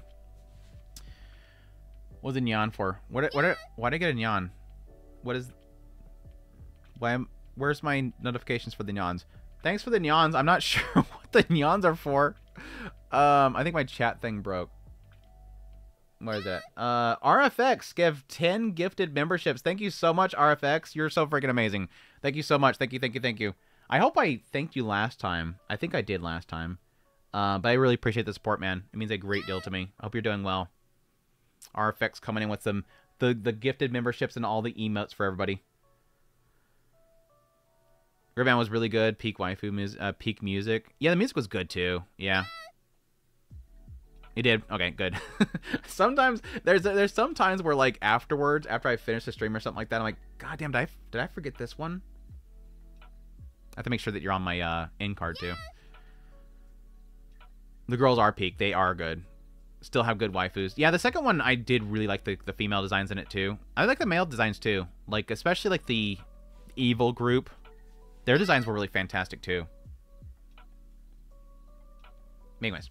That's Dinah Zenon and Gridman. Gridmano. Nyan. Nyan. Fairy Gone. I really wish Fairy Gone was good. I really wish that Fairy Gone was good. It is a PA Works, but it is not an... This was an original, right? For some reason I want to think it was not original. No, it was original, right? Well, I think what kind of bugged me out about Fairy Gone... Yeah, it's original. What bugged me out about Fairy Gone was that it had a very good premise that they could have built off of. That would have been really good. But it just fumbled the ball bad. Yeah, I put a 4. What was part 2? I think I had 4 on part 2 too. No, it kind of... Yeah, I went up on part 2. Fairy Gone had a lot of potential. Let me say that. It had a lot of potential. Because it's got this whole concept about, like, individuals, like, utilizing fairies and all this kind of stuff. You know, superpowers, crime fighters, basically. And it opens up really good. It has a great aesthetic to it. The actual... what was the best way to put it? The setting, the feel of the show, the feel, the style of the show feels very dark. But it does not deliver on any of it. It just gets very contrived. Each of the individual like cases they actually pursue are just not very interesting. It had potential. I was really super pumped for it, but it just did not turn out to be good. Why the hell does Japanese think meow nya and not meow? Not meow. Not meow. I never really thought about it. I think it's really just like a way of phonetically saying it. It makes sense to them. Oddly enough, I'm in between starting Bochi and Gridman. Bochi the Rock. You got like 2 peak ahead of you. You got 2 peak ahead of you. I hope you enjoyed Gridman as much as I did. I will admit, I think the beginning segments of Gridman wasn't like super good for me. But it does turn into something really good. Street almost has as many nyas as your Nukitashi videos. No, nowhere near close to that yet. We're not near close to that yet. Sergio Donna, thanks so much for the 25. Once again, I must say, enjoy Fairy Gone very much like... Now I feel bad that I just ranted about Fairy Gone. I should have read the super chat before I went on a big rant. The story and monsters like JoJo stance, I will recommend it. A tier. Alright, so there you go. Sergio Donna, once again, Sergio Donna completely disagrees with me. Thinks that it is good. I put it, like I said, I had like a 5 and a 4, so it's like middle road for me. I'm gonna put it low B. Low B. Little beef for Faragon. We should have a crossover. Boat to the Rock is the lady's modesty. You said that in the Discord. Stop spreading that stuff. What the fan art? I see it in the Discord. You have to say it here too. Random question that has been asked a million times. For Fate anime, should I start with UBW, right? Is Fate 2006 worth watching? My opinion, I think UBW is fine to start out with. Just don't do like some people saying watch Zero first. Do not watch Zero first. Watch UBW and then maybe Heaven's Feel and then Fate Zero. Do not watch. Well, I would actually do UBW, Fate Zero, and then Heaven's Feel. But do not watch Fate Zero before you watch anything else Fate Stay Night. I think that is like the... I don't know why people keep saying that. I've seen that so much, and it doesn't make any sense because Fate Zero spoils so much of the cool twists in the original series. Anyways. Prisma Ilya is all the way. Dude, I have too many Prisma Ilya fans in the damn Discord and chat, and so they just keep talking about Prisma Ilya. You damn trolls. It's not really trolling. Prisma Ilya is fun. You just gotta be looking for that. You just have to be the certain type of person to want Prisma Ilya. No, don't start with Strange Fake, because then you're never going to finish anything else because you're going to be waiting forever for another Strange Fake episode to come out. Don't start with Strange Fake. But Zero is a prequel. Yes, but Zero, the novel wrote by Jin Ibuchi, Fate Zero novel that was wrote by him, was wrote with the understanding of what happens in UBW that they are open to talk about in Zero. So it was wrote with the context of what happens in that. So you're spoiling it. You're spoiling it. Mainly like, okay, so if a good example, and I won't say exactly what because I want to spoil things. Say how can I do this? If a character is revealed to be, say, a part of an organization in the later part of UBW, but you didn't know at the very beginning, it's a shocker to you when you get to episode, 15, when suddenly they reveal, oh, I was part of this organization all along. But then in Fate Zero, because it's a prequel and they already know the story, they can write back here how they got to join that organization because it doesn't matter to reveal it in Fate Zero because it's a prequel. But you don't want to know that before you go into UBW because the entire time you're watching the show, before episode 15, you're going to know they're part of the organization. And there's no revealed there. That's why you don't watch it. Apocrypha is okay. Yeah, I like Apocrypha. John and some Astolfo action. I like it. I like a lot of the Fate series, and it's storming right now. Is that a storm, Yuki? Those gonna start shivering. Maybe it was just a rumble of a car. If it starts storming, she's gonna have to run out the door. Anyways, what was I talking about? I like a lot, pretty much all Fate series. I even liked Fate Extra. A lot of people didn't like that. Anyways, the Godzilla SP, I think it's called Godzilla SP, right? Godzilla SP. Yeah, Godzilla SP. What was the SP? Singular point. That's right. Singular point. It was okay. It was okay. I think it had a good cast of characters. It was a fun, different take on the Godzilla franchise. Like this group that's like making robots and whatnot, and they fight against the kaijus. But I think my only problem that I had was that there was so much emphasis on the Godzilla, and I mean, rightfully, like most Godzilla stuff is, he only shows up, I think, like in the last minute. Like I feel like he literally only shows up like the last 2 episodes, if even the last episode, which is kind of a disappointment. And the whole segment of him there just felt so pointless in the end. It kind of is a letdown, unless I'm misremembering. I still think it's okay. Like it's a... It's like a low B, I think. Low B. It's a good watch. It's a good watch. The main girl was fun. Yeah, I like the main girl. The main cast was good. Like, I did like the main cast overall.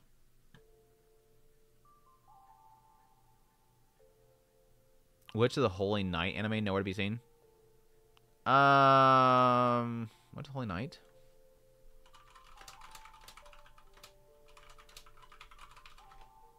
A game? Oh, you're talking about... Okay, never mind. I thought you were talking about this list. I'm like, wait, no, that's... Okay, never mind. You're talking about the visual novel. Okay, anyways. Remain. Did YouTube die too? You're lying. I've had too much problems with Twitch. Don't be trolling me right now. Remain's super good. Remain at several points beat me up. I actually really liked Remain. What did I actually end up scoring it?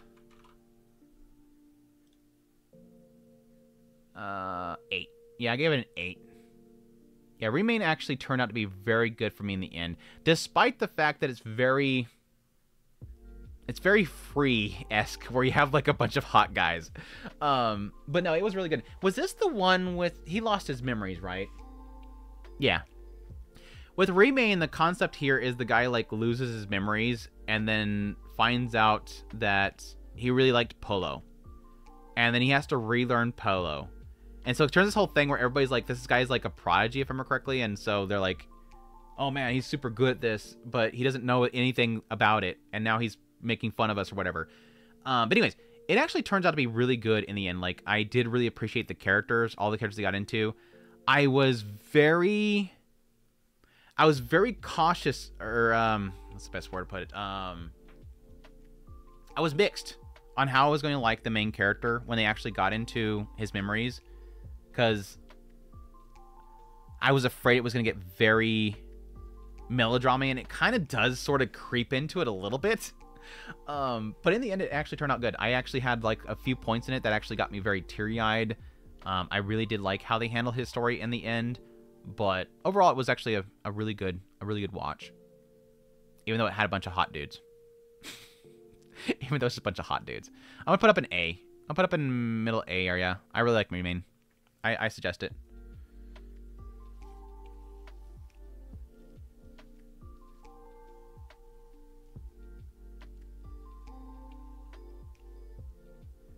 You watched Garden of Sinners? I have still yet to finish Garden of Sinners. I have it. I have a physical version of it. And I watched so much of... Well, no, what happened is I watched all of them they had at the time, and I think they didn't have the last one out yet.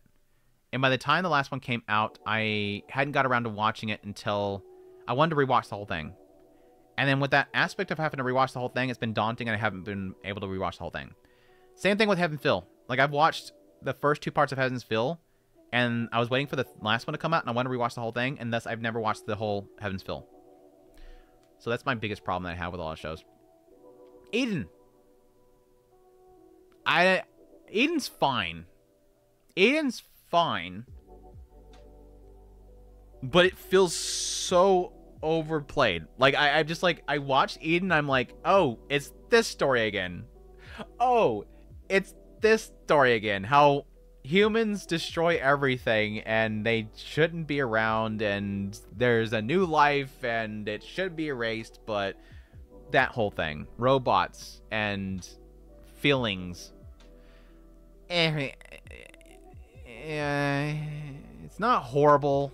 It's not like it doesn't do anything wrong. It's just I personally am tired of the story. So it doesn't really kind of break out too much from the mold. Aquatope.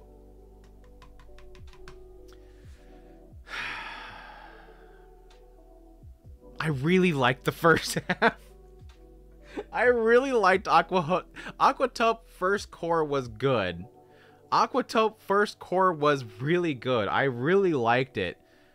The second core is so blah. They dropped the ball. It was so good until the second core, and then it got so boring. It got so boring.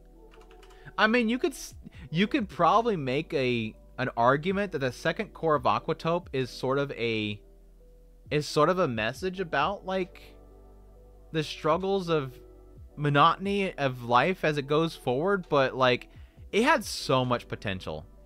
I give it credit for at least like having a point where I feel like every story that PA Works does that's original is obviously a story that they want, that a person, something that's in somebody they want to get across. Like this is something I struggle with. This is something I see people struggle with, and I want to talk about it. But with Aquatope, it feels like they got that story across. The message they got across there, and I'm going to be as slight spoiler as possible here, not to get too much into it.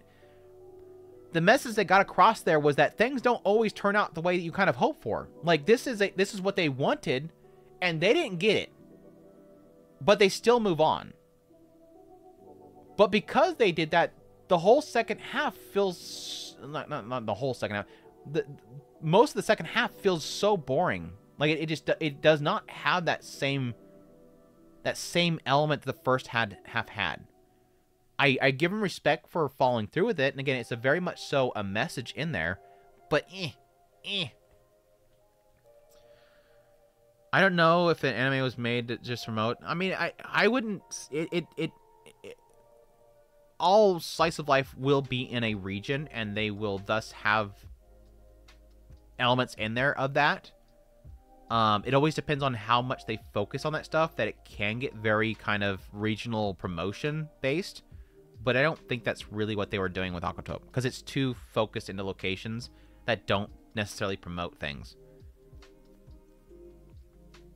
Like there's maybe one point where it felt like they could have been doing that with them kind of traveling to that one region to look at that one aquarium, very small aquarium, very small location.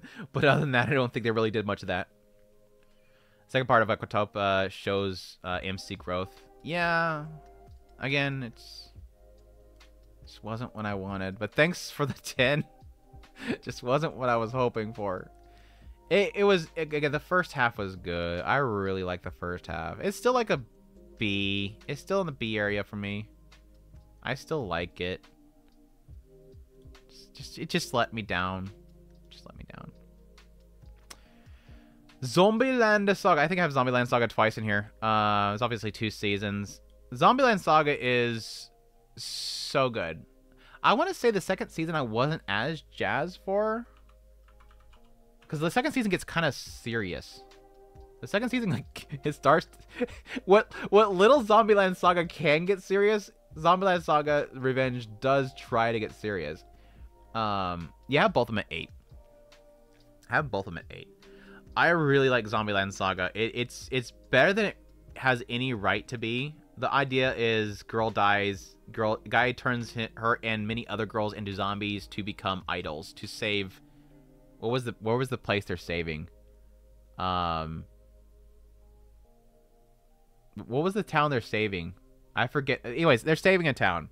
They become Friend Shosho, which is like it's a group of zombie girls, and they just start doing different like gigs and constantly have to hide the fact that they're actually zombies and falling apart constantly. Like they have the whole rock band sequence where they're literally headbanging and their necks are literally snapping off. It's just absolutely wild. The show is mostly obviously carried by Kotaro, which is Mamoru Miyano, which is like he's incredible, and I think for the most part they pretty much just have him ad-lib. It feels like he is absolutely nuts, and he just nails that character. That character is him, and for the most part, most of the hilarity comes out of that saga. Going into the second season, again, it gets a little more serious, but I think it's still hilarious, and I do like the direction they're going with that stuff, despite the fact of it being like this completely absurd concept here. And the ending sucks because it's taken so long to freaking get. It's in the title. Shut up. It's been a long time. But no, getting into like, I don't know. Did they release the movie yet? Because it It doesn't end.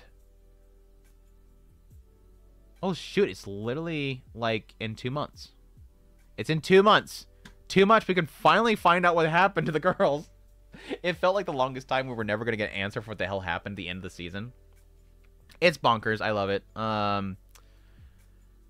High A, possibly S tier. I'm going to put them in S tier for now. They're must watch. They're must watch. Are you okay, Yuki? You wanna... Let me go help my dog find a place to hide because the storm's coming in. Give me 1 second. 1 minuto. Where's my mute button?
Sorry.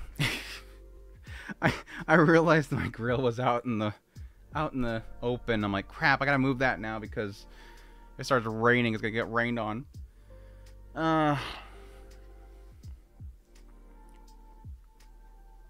2 of the anime of the seasons are already over.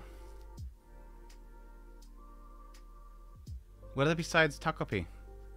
What which one besides Takopi? Am I forgetting something? Invisible Andrew. No, it's just the chair took over for me.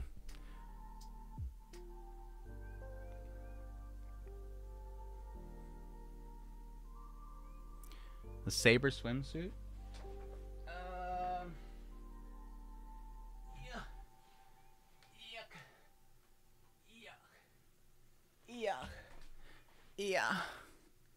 Yeah.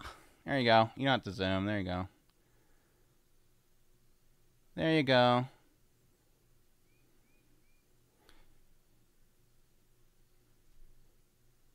You are welcome. Food court. I had a brief thought that somebody's calling Saber food courts. The food court's on the screen. Very cultured.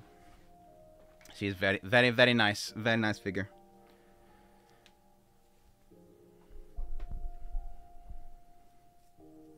Yeah, food court. I like it. I liked it. I mean, I haven't watched the last 2 episodes, but I've been liking it so far. I wouldn't say that's anime. It's probably gonna be. It may end up in my top 10, but we'll see. We'll see. Anyways, continuing. We still got more to go through. I'm already guessing at this point we're probably not gonna finish this week. We'll just have to we'll have to finish it next week. But yeah, Sunny Boy. Sunny Boy. I liked quite a bit of it. And I will once again make my joke that I always make every single time I talk about Sunny Boy. I will put aside my dislike for a certain producer within the production committee that striked my channel for covering the show. I'm not going to base my rating based on that.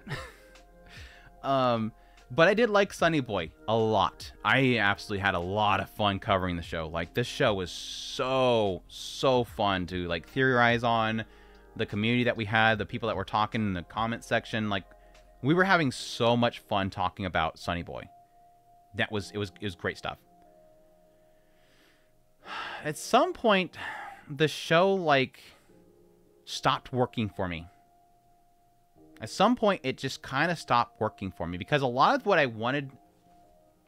Sunny Boy is a type of show where it's, like, super abstract and it doesn't really fully explain things. And it's super weird. And at some point, I think I wanted to start to answer some questions, and it just wasn't really doing that. And I think in the end, it didn't really answer a lot of the questions. It just left way too much stuff vague, almost in a sense like they never wanted to answer it in the first place. But it's a truly interesting show. Like, I still highly suggest it. I don't know if what I rate Sunny Boy in the end. I want to say that I gave it probably a 6. Maybe a 7. 4. I rated it a 4. So I was more mad at it back then than I was now. So I've calmed down quite a bit since then. I'm less upset at the show now than I was back then. But I want to say like a good second half of it was kind of like blah. Like, oh, they kind of failed to deliver on a lot of stuff. Hi, C. I'm not going to put it in D like it is over here because I think I've calmed down quite a bit, but I am still going to put it in C. I'm going to put it in low C. It has potential. It's very artistically interesting, but it fails to deliver quite a bit towards the later part, unfortunately. Explain, bleh. I think I like the execution better than the concept. Interesting. So I'm like backwards to you. Like, I like the concept better than the execution. Like, I think the execution was failed. It's still intriguing. It's still an intriguing show, though. Hanasaki Roha. It's S. It's gonna be an S no matter how you cut it. This has been... for the longest time, Hanasaki Roha has been my #1 anime of all time. Which I guess I can show that off again. Hold on a second. Hold on a second. Let me. Where is my buttons? Where's my buttons? There's my buttons. Hold on a second. Hold on, chat. Oh, great. I'm just gonna grab one of them. I guess I can grab them all. Screw it. We're getting them all. It's been a while since I grabbed them. Oh, I grabbed Love Live. Ew, gross. I was like, grab Love Live. Gross. Gross. I accidentally touched Love Live. I accidentally touched Love Live. I was like, why is there 3 of these? Gross. Look at this. Look at this. Look at Andrew has Andrew has Love Live. Andrew has a Love Live. It's actually one of the better ones, so it's fine. This is actually a review. I was sent this before NIS America kind of gave up on doing releases, which is probably good for a lot of people because these were always like stupid expensive. But looking at Niku Niku Ni. Good stuff. Oh my gosh, apparently I need to dust these off. They've been up there for a while. Anyways, what I originally grabbed, I have one massive regret when it comes to NIS America. NIS America, for those who don't know, NIS America had one big problem, and that was the fact that they went with the Aniplex route, which makes sense because they're, they're a Japanese company, selling off into America, similar to Aniplex making Aniplex of America and selling in America. And later on, Ponycan doing the same thing, is that they tried to keep to Japanese standards for sales, in which they, for those who don't know, in Japan, Blu-rays and stuff are stupidly expensive. There's a reason why they barely sell any Blu-rays in Japan. One is because, the sales of Blu-rays and whatnot's dropping in Japan, but additionally because who does buy them is exploited like crazy because they sell all their Blu-rays for like, a few episodes for like $60. Anyways, that's all for me to say. NIS America was doing the same thing. And so every time they were releasing their content, thankfully they were doing like at least full cores. So I think these are full cores. But thankfully, unlike Japan, they were actually doing like premium releases. I mean, this is like a nice hard chipboard box here that encompasses it. And they made these large prints of the actual art onto them, so it looks gorgeous. But anyways, that was all for me to say that one of the things that I really regret with NIS America is that they did a Katanagatari release, and I did not get a chance to buy them. But thankfully, I got the Hanasaki Roha ones, because any release that they have now are like super expensive to get a hold of. The only thing that sucks about these is that they do come with like a big hardbound art book, which is great. Oops, upside down. They do come with like a big like art book with them, which has like mostly all their, like character design art and stuff like that, which are gorgeous. They don't have, it's like not a bunch of pages, but just have like everything that PA Works did for it inside there. But like the Blu-rays themselves are like these little dinky, these dinky little things. It's like a dinky little thing. I mean, it's not like they need to do much for the Blu-rays. At least there's 2 in there. I figure out how to get this back in here. Hold on. Sorry, hold on.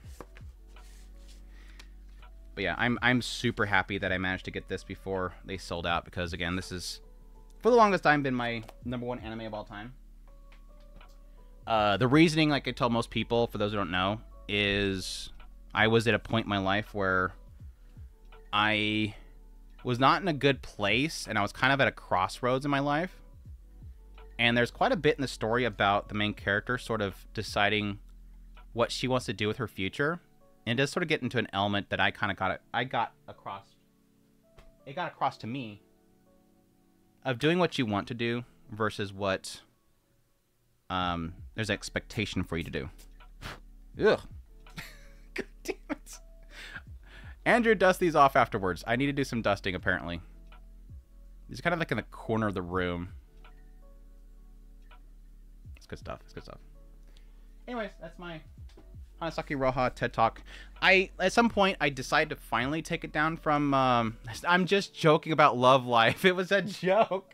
It was a joke.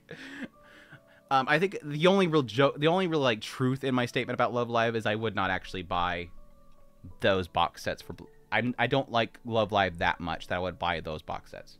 That was given to me by the company. But no, Hanasaki Roha, because it was so, like, impactful for my life, I sort of decided to keep it. I put it as in my number one. I loved it that much. It did so much for me in my life. At some point, I did acknowledge that, you know, it's not that it's an incredible show, and that at some point, I'm going to have to take it off my number one, and I've only here recently finally done that, taking it off my number one of all time. But I still absolutely adore the show. I need to rewatch it. But yeah, that's why it's S tier.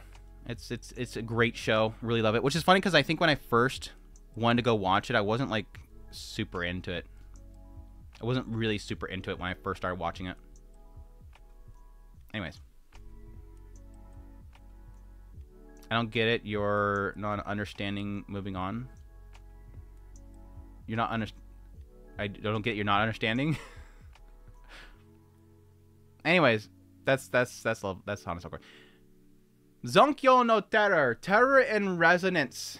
Terror and Resonance. Again, one of those shows that I really, really like that I don't get all the hate for. I do not get the hate that Terror and Resonance gets. Incredible soundtrack. Incredible soundtrack. Some really spectacular, beautiful shots. Directing, it's pretty freaking phenomenal.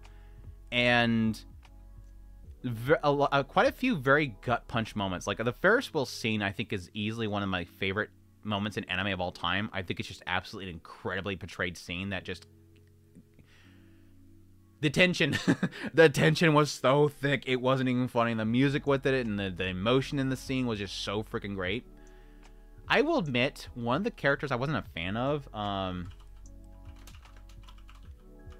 wasn't a fan of the other girl. I get what they were doing with the character, but I seem to remember that there was a bit of her that I felt was a little bit of a letdown. What's her name? Is there no character? Oh, there it is right there. 5. 5, I felt like they didn't do enough with 5. But everything else I loved. I really loved the story. I actually liked the ending, and I know a lot of people did not like the ending, because I think the ending has a message, and it feels very obviously like the writer is trying to say something at the very end of it, and I think some people, that message rubbed them the wrong way, like, oh, this feels so forced. I think that was sort of the point. Like, that was what the writer wanted to say, and I think some people just felt like it was too, like, beating you over the head. It doesn't really matter.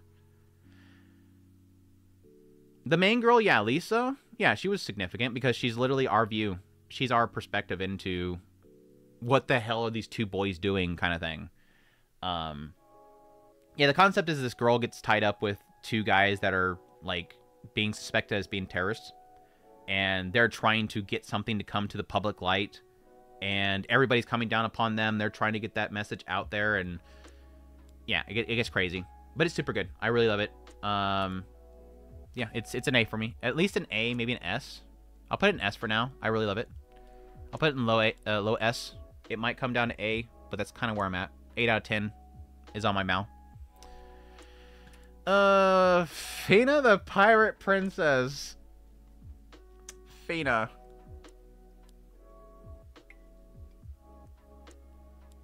What does chat say? What does chat say about Fina the Pirate Princess?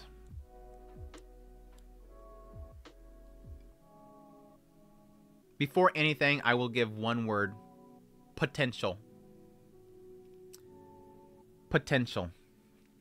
If I have to give Fina the Pirate Princess one word, it would be potential. It had so much potential. I was This is actually, yeah, I think I covered this one. Really enjoyed covering it. Had a good community around it as well. I really enjoyed the vibes that I got from a lot of people when we were covering the show. Yeah, the ending sucks.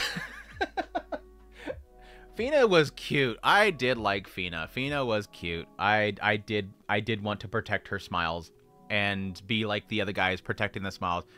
The ending sucks, I think is really where it comes down to. It does not go places.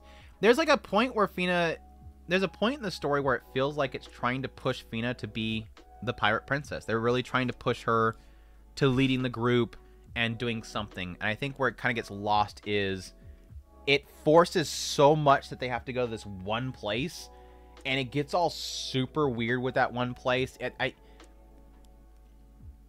It's an okay, like, the end's okay. It just feels like, do we have to do this? Like, it is definitely one of those endings where it's like, did we really have to do this?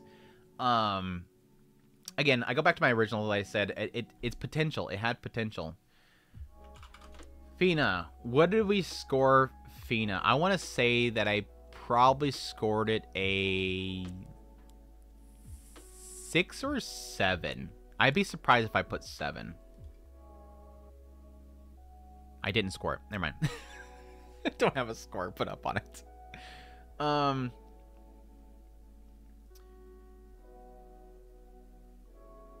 I still think it's okay.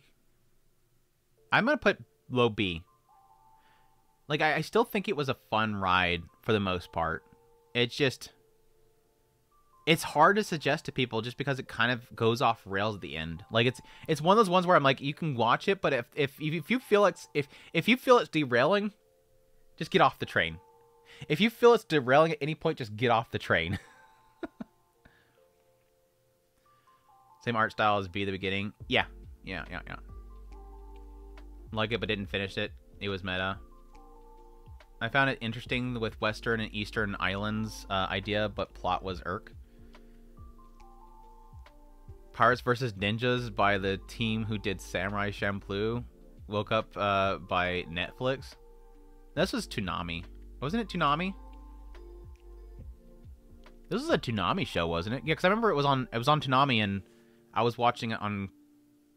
I think I had to get a rip of Toonami, or I was getting a rip of Toonami because I didn't want to wait for Crunchyroll to post it, or something like that. I think it was like a late posting on there. I agree with anything if you put Yuki Yuna as S. I agree with anything if you agree with everything that I do as long as Yuki Yuna gets an S. Was Adult Swim, yeah. Do Danadon? Danadon's not original. We're doing original anime. Stick the script. Hold on, let me grab my other show off. As you guys hear the sounds of rumbles.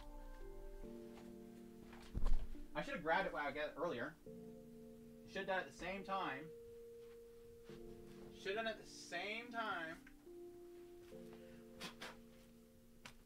And this is probably going to be equally as dusty. It's probably going to be equally as dusty. Oh, Yuki as a hero. This is another one I probably have shown off on here before, but for the newcomers. Does Andrew like Yuki as a hero? Does Andrew love Yuki as a hero? Yes, Andrew does indeed love Yuki as a hero. These are actually really good releases. Again, this is Ponycan.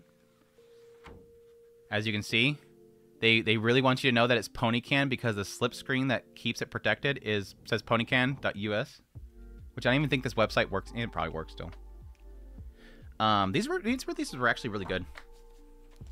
They're kind of they're kind of stupidly big for what could be considered unreasonable reasons, because it's just a massive Blu-ray case.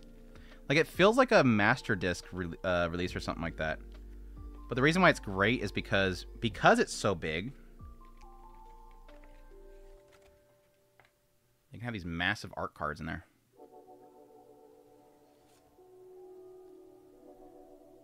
I love the style of this show so much. Protect him.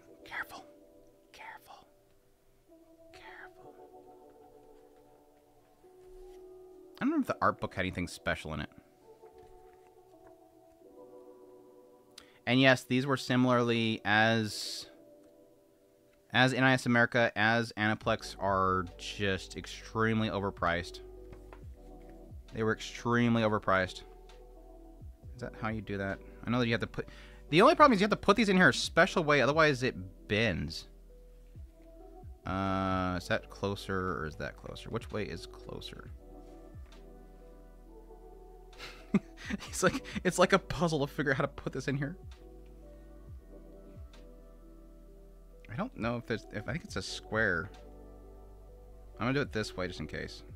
It bends better. There we go. Okay. Anyways, that's...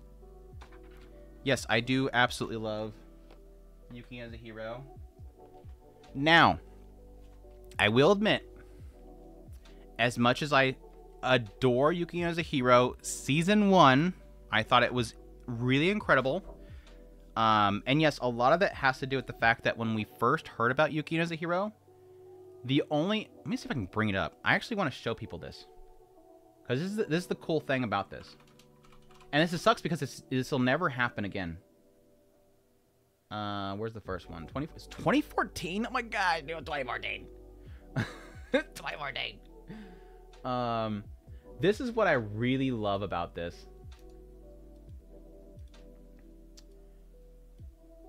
Browser. This is all we had when the show first came out, or when it was first announced.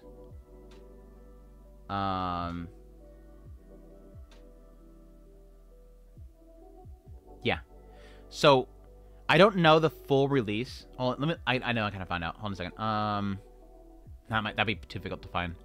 Anyways, when it first happened, or when they first announced Yuki as a hero, they released this key art. And I don't even think the plushes were there. I want to say the plushes weren't even there. But even if they were there, the way they described the show is they said it was about the everyday life of Yuki Yuna, who wants to be a hero. As proof, in her middle school, she joins the Hero Club, where they go out and help people with their problems they're facing or something like that. It was literally all we had an indication was a bunch of girls that were part of a hero club that goes out and helps people out. And then the show comes out, and I watched the first episode, and it's like, wait. It's like a what moment? Like, what? What are we doing? I thought it was just going to be a cute girls doing cute things, because this came out when there was so many cute girls doing cute things shows coming out. It was just girls in club shows having fun. Let me see what was in fall. I would imagine in fall they probably had a few in there as well. Maybe not. Maybe I'm wrong with fall specifically. But anyways, it was a mind bend, and it was something that when we were doing reviews and stuff like that, I wanted people not to look into the show because I wanted them to experience that WTF moment like I did. But I don't think it's ever going to happen again. But anyways. But no, I really loved Season 1. I love the character designs. I love the music. The music, gorgeous. The designs of their outfits, their power-ups, and all that kind of stuff was incredible. The systems they had. And yes, ultimately, in the end, getting to the big twist. There's a big, massive twist to them being heroes. And it's super tragic. And it gut punches the hell out of you. I cried several times. And in the end, I loved it so much, I went out and bought these damn things. Because it's incredible. But big sis right there. Best big sis. I love it, though. Now, what I don't like about Yuki as a hero... because it's not all positive. Get ready. What I don't like about Yuki as a hero is everything past the first season. Now, I did like the stories in... well, I did like the... what was the hero segment? But the biggest problem that Yuki as a hero has is that... especially this recent season... was so horribly adapted.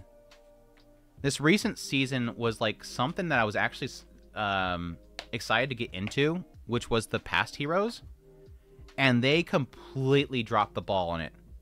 The recent season literally just retells the previous season, and then goes right into like a extremely stupidly brokenly adapted segment about the previous heroes.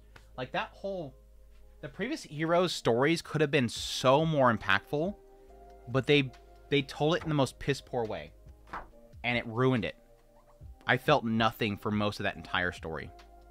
I forgot to show off these ones. God, even the here's best girl. Best girl. Best girl right there. See her? Look at her. Look at her, chat. She's best girl.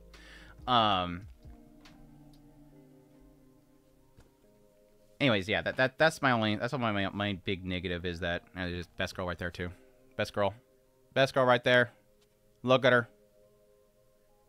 These good art cards. I want to get all these framed at some point. I wanted to get them all framed at some point. I never did. Put this under there on.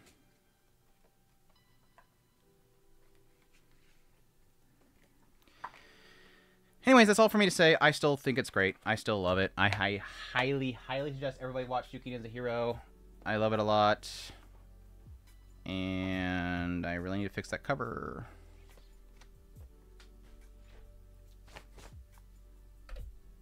Back to it.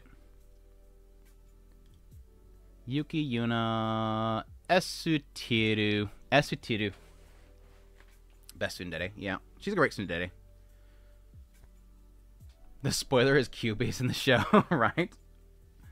It's all positive for me. True, but I still enjoy it. Yeah, I'm not going to knock it so much on, like, one story arc being poorly done. Because the rest of it's still, like, super good. Like, even if I don't like the later season and how they portrayed that one story arc, I still love that initial story. Like, I still think it's an S tier show just based on this story arc alone. It's kind of like one. It's kind of like, and we're not talking about that, but it's kind of like Wonder Egg Priority. That last episode that does not exist is garbage. It's absolutely garbage. But this show is still an S tier, so you just ignore that it existed. just ignore that it existed. I think the reason why that bothers me so much with what's the story arc called? There's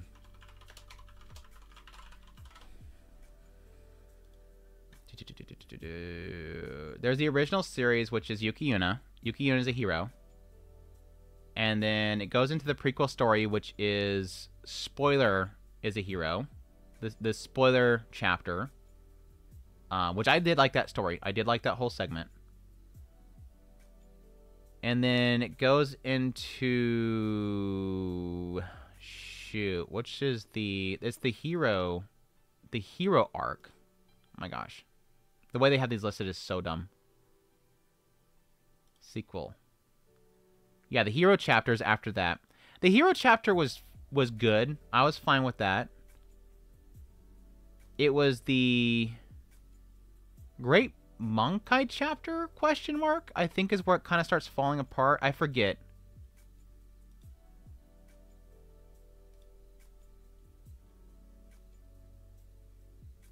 It's one of them that, like, half of it, it's like just retelling the hero chapter and half of it's like the prequel story. Anyways, moving on.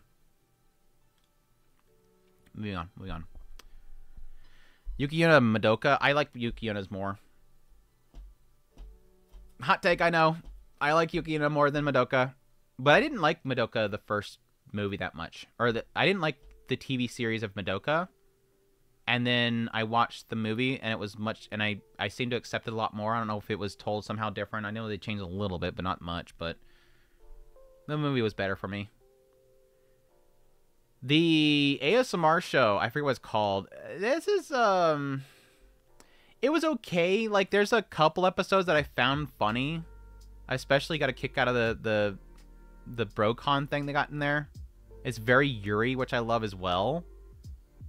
But it's the problem that this one has is that it doesn't even utilize the freaking ASMR properly. Like, it's an ASMR anime, but it doesn't even do much with the ASMR.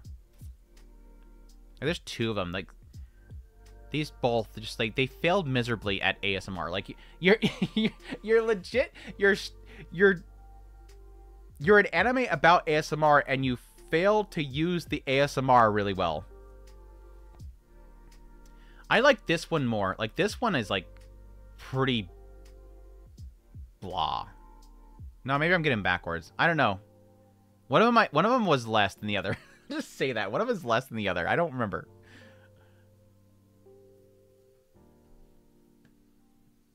I like Yuki and Yuna more. Good. Think I'm not alone on that one. It's not that bad of a hot take because Sergio Donna actually agrees with me. Anyways, the way the seasons are organized, which is why I haven't seen past season 1, just look up the Wikipedia. Like, if you do Yuki and is a hero Wikipedia, it usually lists, like, the release order. Oh my gosh. Relax, Wikipedia. Maybe I'm lying.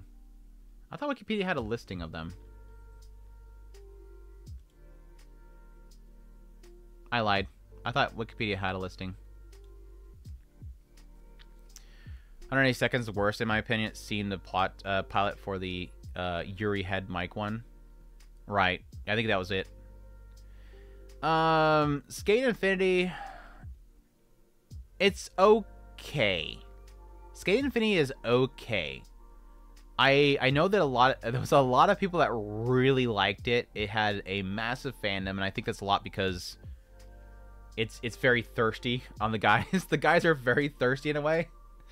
I thought the beginning segments of it was good. I did enjoy the opening of it. The music's great. The style's great. A lot of the animation's great. I think it's about the time when they get to like that later competition where it just kind of falls apart for me. Like, if I remember correctly, I didn't like the villain character all that much.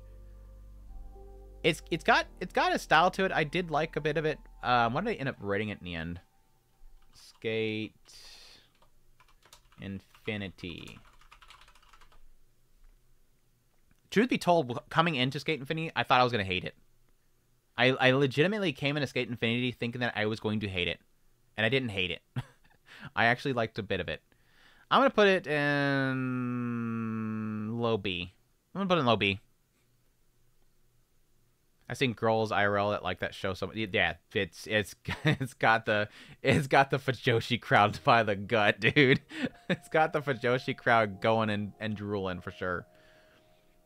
28th Ward or something like that. Did I even finish this show? I don't even think I finished this show. What was it called? 28th Ward. Tokyo 28th Ward, I think. Tokyo. No, that apparently doesn't come up with anything. 28. I'm just put 28. I think it's 28 something, right? No? Tokyo Ward. Let's try Tokyo Ward. There it is. I found it. Tokyo 24th Ward. Why is Mao's search function suck so bad? Like, I legit typed 24th Ward, and it cannot bring it up. Anyways. No, I dropped it. I dropped it, so I'm going to put it in D. I dropped it, so it deserves a D. There you go. Based on 4 episodes, it's a D. We finally have our first D. I think it was, like, okay start. And I think about the time that they got... Because it was like... Wasn't that the one that had, like, the crazy, like, tornado and crap happening? It's weird. Oh, I did probably type 28th. You're right. You're right. It sucks, though. Orbital Children... I liked. I don't remember how much I liked it. I did have a lot of hype for it because of Deno Coil.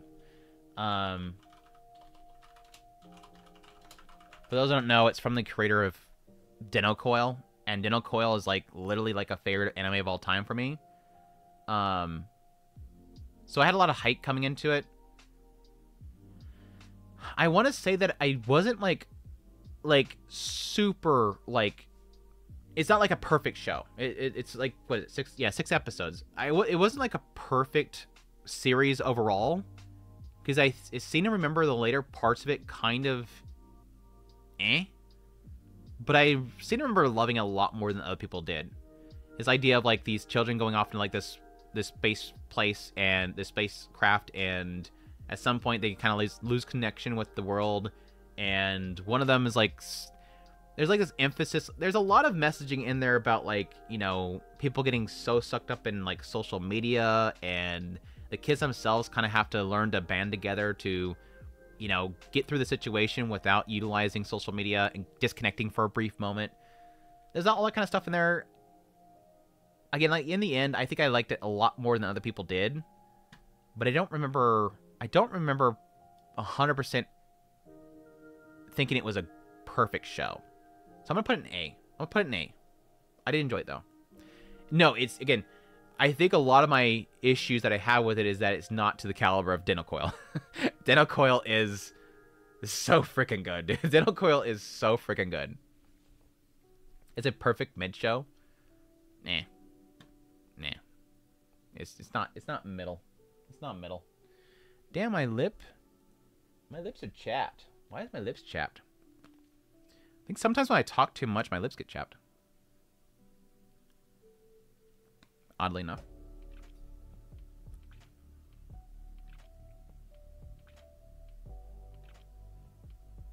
Yeah, I think I remember seeing something about them doing a movie release of it too, and Netflix got the TV, the split of it. So yeah, you're right. Yes, please, people, watch Dental Coil. Let's see. Bubble's okay. It's not great, but Bubbles is okay. I found it entertaining. I joked about it at the time, and I really do still believe it. It's basically Attack on Bubbles. I think it had the Attack on Titan. Yeah, the Attack on Titan team was working on it.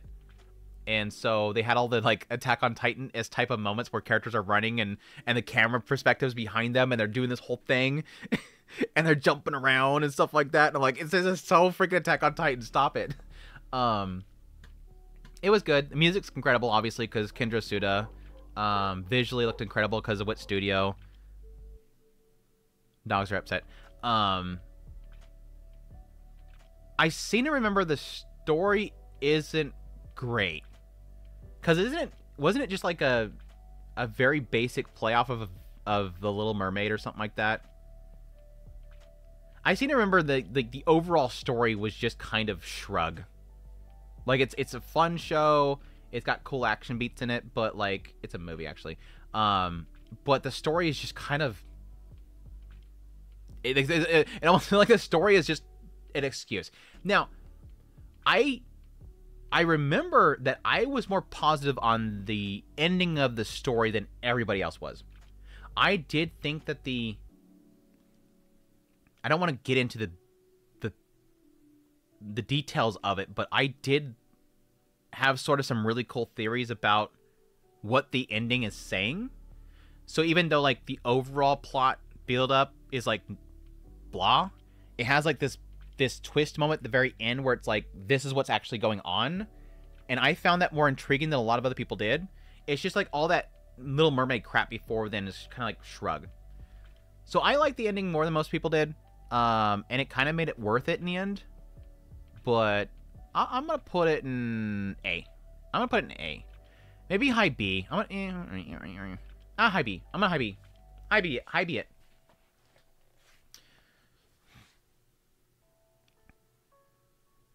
Had so much hype because Attack on Titan. Yeah, that's sadly always going to happen.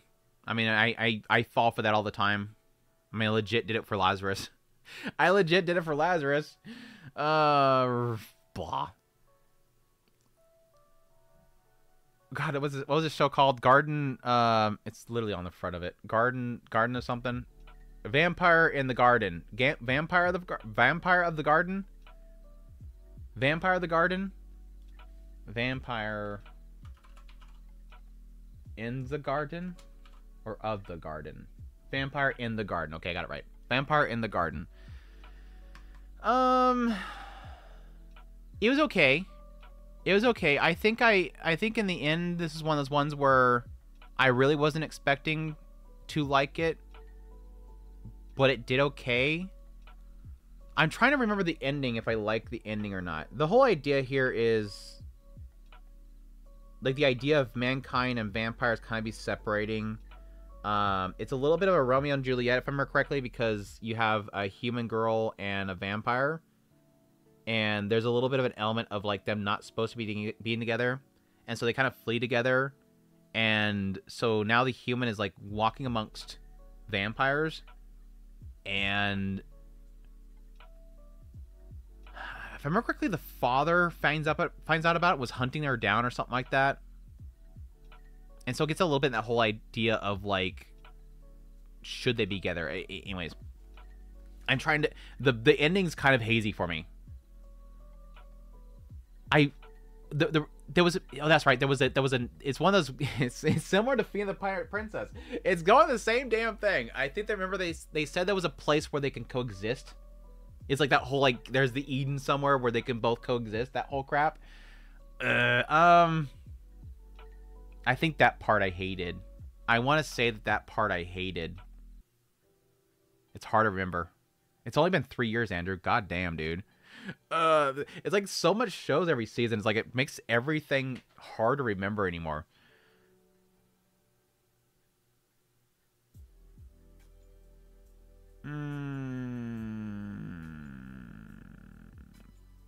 B? It didn't do it, Fina. No, it wasn't bad like Fina. They have to create the place. Let me go... I'm gonna put it with Bubble. I'm gonna put it with Bubble. Above Bubble, though. Above Bubble. I think it's a solid high B, maybe low A, if you wanted to push me. I think it's good there. I didn't finish this show. It was too angsty teen for me. So based on my 2-episode impressions, I'm gonna put it in D. It had Swano Hiroyuki, I think, on the music, so it was super good. But gay, so A. Because it's gay, it's gotta be A, right? Healer Girls. It was okay. Healer Girl was okay. The music's really good. I like the concept of Healer Girl. It's like modern time Japan if magic existed. Like, there's no, if I remember correctly, there was like no other magic in the world. It's just there's the ability to heal. These girls like can train to be able to heal. So there's like a little bit of magic in the world. And it like turns this whole thing where like they have to learn like to sing and all this other crap because they have to sing a song that will actually resonate with the body to heal them. And so it's got a cool concept there. They did some very visually beautiful stuff with the show. Like, it had some really gorgeous scenes in it and sequences of them actually singing. But I think its biggest problem is, like, at some point I just kind of got tired of, like, the now and then stuff. Like, the regular in-between moments of the characters kind of got boring. I don't even know if I ever rated it. I really need to go to Tierlist. Because at some point I stopped rating on Mal. That's Brilliant Healer's New Life in the Shadow. I don't care about that. Healer Girls. Is it girls? Healer Girl. 5'd it. I 5'd that sucker. I put it right in the middle of the road. Right in the dead center of the world. Put it low B. Low B. We'll low B it. It's fine. It's fine. Yuri Deco. This will be the first one that I will put without hesitation right in the D category that I think I finished. I don't remember if I finished it, actually. Hold on a second. Let me see if I finished it. I don't think I finished it. I hate Yuri Deco. Yeah, I dropped it. I watched 4 episodes of it before my brain could not take it anymore. Yuri Deco is single-handedly the most boring show of the year of 2022. I was so damn bored watching that show. Yuri Deco could have been good. It had a good premise. I will give you that. It had a... I mean, it's not a good premise. It's a very... It's not an incredibly genius plot element. The idea is mankind's completely absorbed in likes. It's social media bad, the anime. It's everybody lives on clicks and likes and all that kind of crap. Everybody's like zoomed in on social media, and they're not, and fight against the system. They could have done something clever with it. I agree, but it was so boring. Oh my gosh. If I remember correctly, I fell asleep twice, and I finally dropped it. It's boring because of the future. It's boring because the characters are boring. The characters are so blah. Anyways. Like, they try to spice it up with hack, and like, the guy was a dork, but it just didn't work. It unfortunately did not work. Anyways, but I have my issues with Silent Sorrow every now and then. I think Silent Sorrow overall sometimes gets a little bit too caught up in being artistic sometimes that it loses me. Which, I mean, I guess that's a bad statement to make because it's not like I've not had too many problems with their shows. The only show that I've had problem with was Japan Sinks 2020's later part sucks, but that's the source material's problem. Eizouken, I wasn't a massive fan of. Devilman Crybaby, that's a source thing, so it's not like that's their doing. I loved Hike Story. I freaking loved Hike Story so freaking much. So I guess Yurideko's the only one I've ever had a problem with him. In the end, Yurideko's the only show I've ever watched of theirs that I have not liked. I mean, again, Izouken's like... I just wasn't a massive fan of Izouken. Anyways. Hige Monogatari is so freaking good, dude. It's one of Aoki's best performances, too. Anyways, moving on. The Ninja Show, I didn't even finish it, so I'm gonna put it in D. It was very pretty boy-esque, dumb guy in ninja training. Do it yourself. Do It Yourself is an S tier anime. Fight me for it. I absolutely love your Do It Yourself. I think it was just Do It Yourself. What Do It Yourself is a club show that's not like your usual club shows where it's just so focused on just goofy shenanigans at club.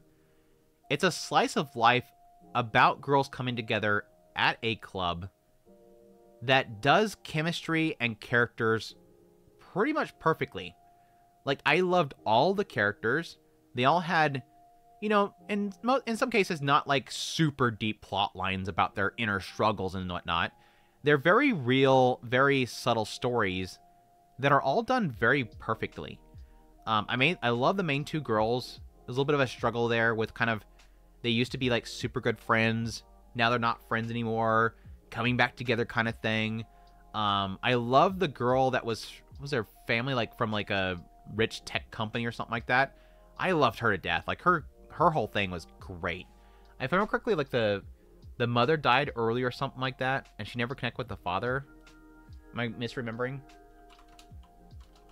Or am I getting two characters mixed up together? I could be combining two characters. Any list.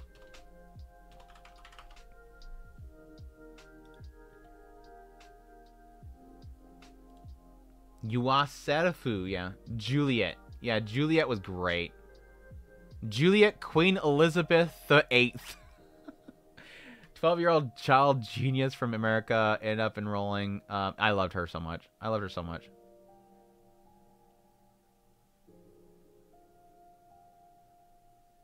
Anyways. Highly suggested. It was one of my favorite anime of the year that year. I probably put it 10, didn't I? I actually had it 8. Wow, surprising. It's good stuff, though. I love it. Oh, you're talking about the Ninja Show, not your... Okay.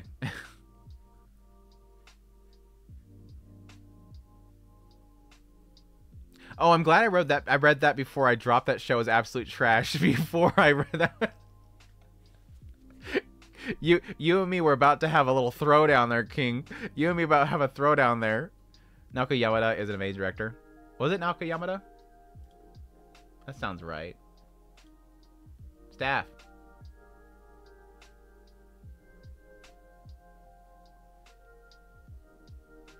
No, that's not Naoko Yamada. Which one are you talking about, Naoko Yamada?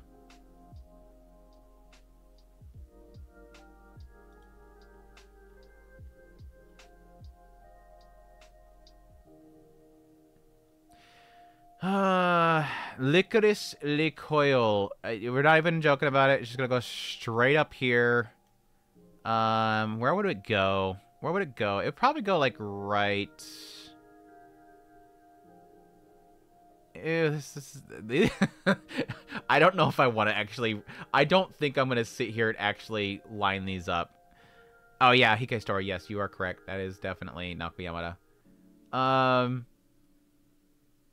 Yeah, I'm not gonna actually organize the S's. That's just like picking one of my babies. Licorice Coil is incredible. I love it. One of the things that early grabbed me for Licorice Coil is the fact that I love the action scenes. I absolutely love the action scenes because they actually had like there was cleverness to them. It wasn't simply characters shooting at each other. There was like it was like a story in itself. Every fight scene felt like a story that was playing out. The characters start here. This character moves to here, so they have to change their positioning because they're getting flanked or whatever.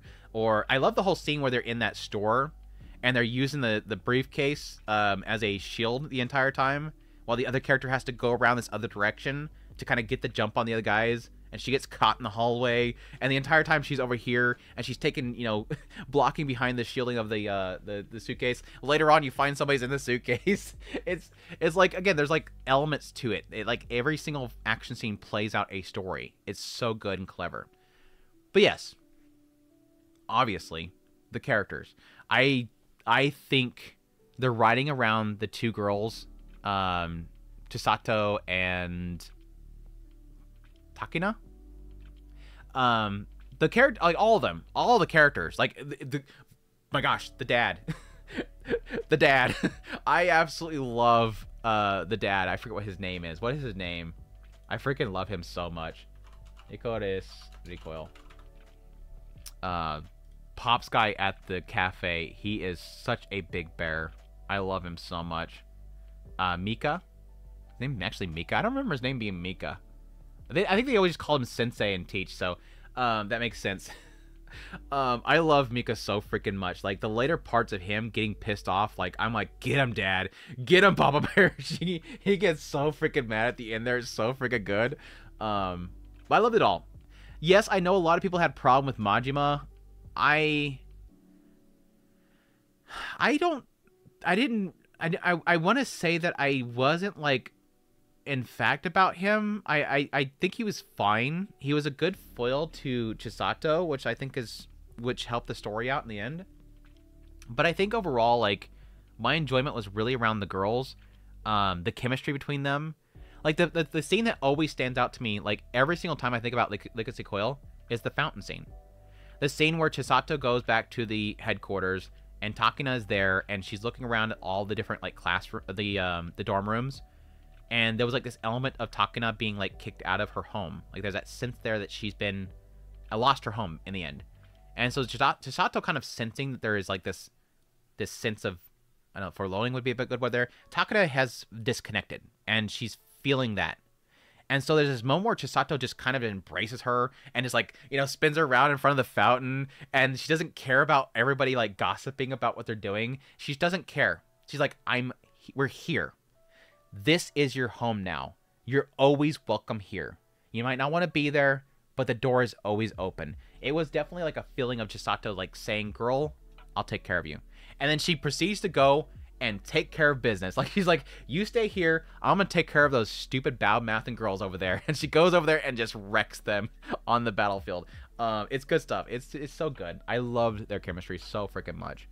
I adored every single episode. I hated the shorts because they're too damn short, but I love it. Like, it's easily like a 10 out of 10 show for me.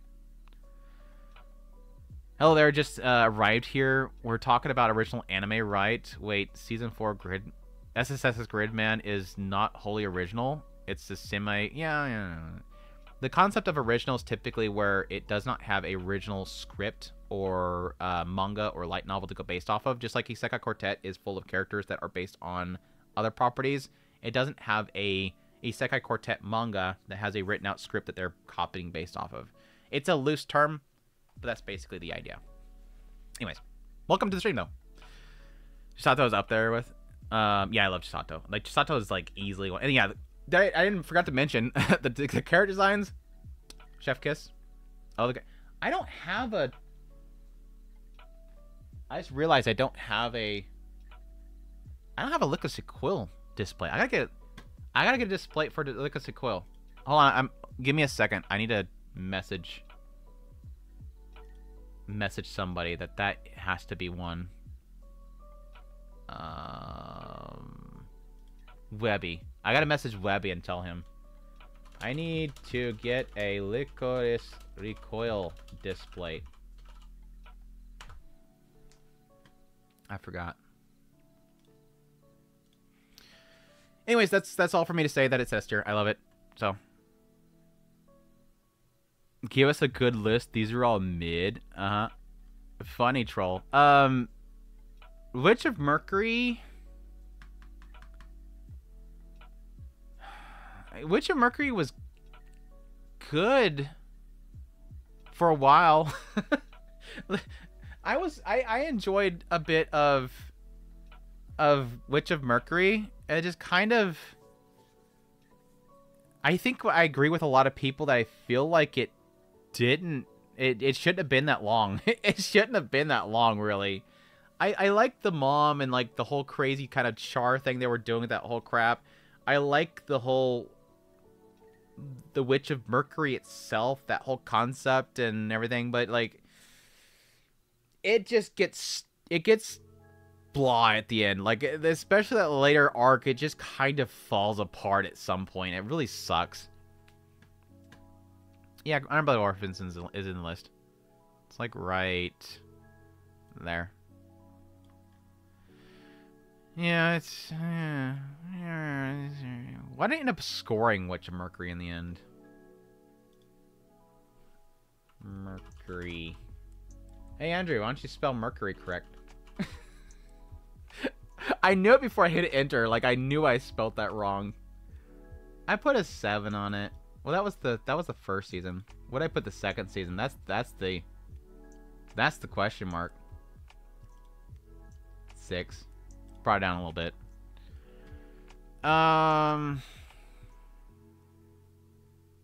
Ring Ring, the only one you like is In Its Walls. Did you ever watch Iron Blood Orphans? It's one of my favorites.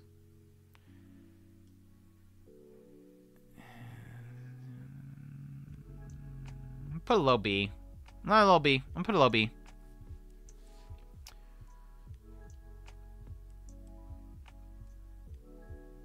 Gay, so S tier. Everything gay has to have S tier. It needed more episodes. I know that in the end it felt like it felt a little bit unfinished, like it could have done more, but I also felt like at some point it was kind of stretching it out in a way. I like Bob. Bob was good. Bob was a good guy. Bob the Builder. I remember the Bob the Builder arc. No, my favorite character was Choo Choo. Was her name Choo Choo? The show needed more Choo Choo. Choo Choo was great. Yeah, Chuachuri. Chuachuri or Choo Choo. Dote was great too. I remember Dote feet. I do remember the Dote feet.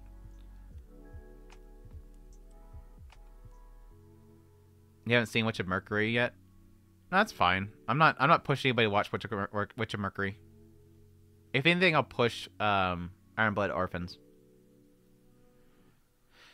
Alright, Vivi. Vivi, I was a massive fan of when it was out. I really, really liked Vivi.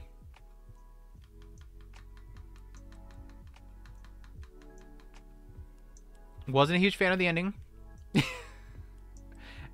if I remember correctly, I was not a huge fan of the ending, but it did not take away from the fact that I really, really like Vivi.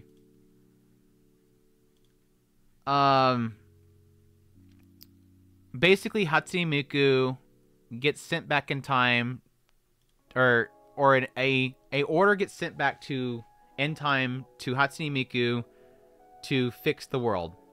And so Hatsune Miku goes through the many, many years to stop bad things from happening because she's Miku and she's able to sing and stop people. But she also kicks butt. Again, I want to say that the ending I wasn't a massive fan of. I don't mind what they were doing with the ending, but it felt like there was something about the ending. I'm trying to remember. I guess I'm not really going to get into spoilers about it, but I still remember not really being too satisfied with the ending. Yeah, the action scenes are really good. I really like some of the action scenes a lot. Has a great style to it, great music, great directing. Like, through and through, it was a really good show. I definitely highly suggest it, but I had like a 7 out of 10 on it. But I do really like it. I'm gonna put it in a high B, low A. I'm a low A on it. I'm a low A on it. Low A on it.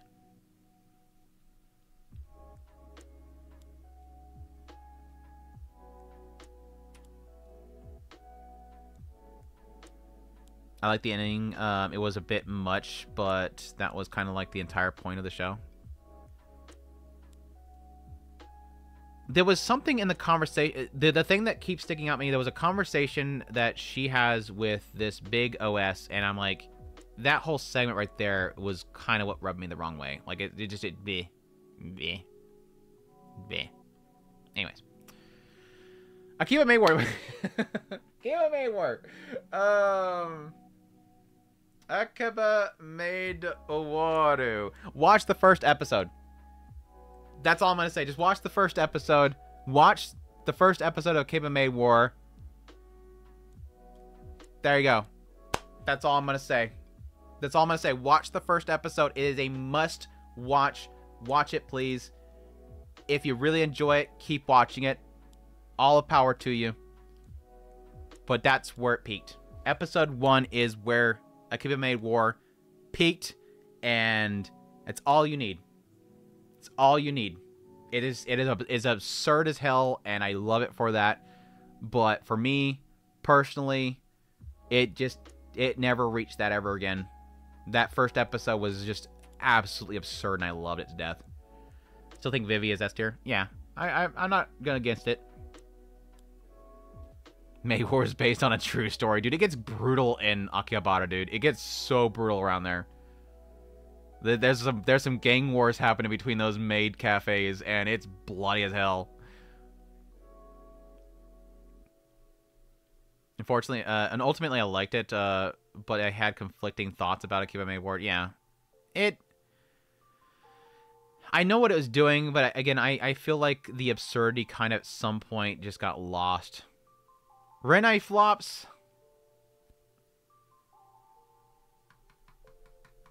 Another one that I hate the ending, but I did find a lot of the moments in the series really fun.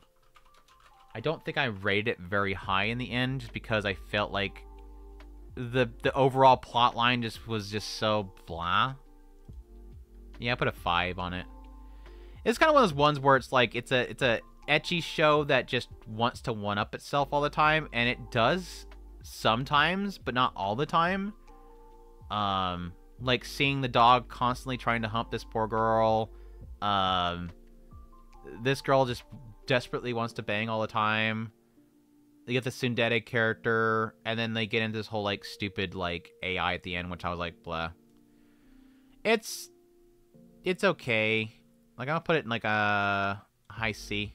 It's high C.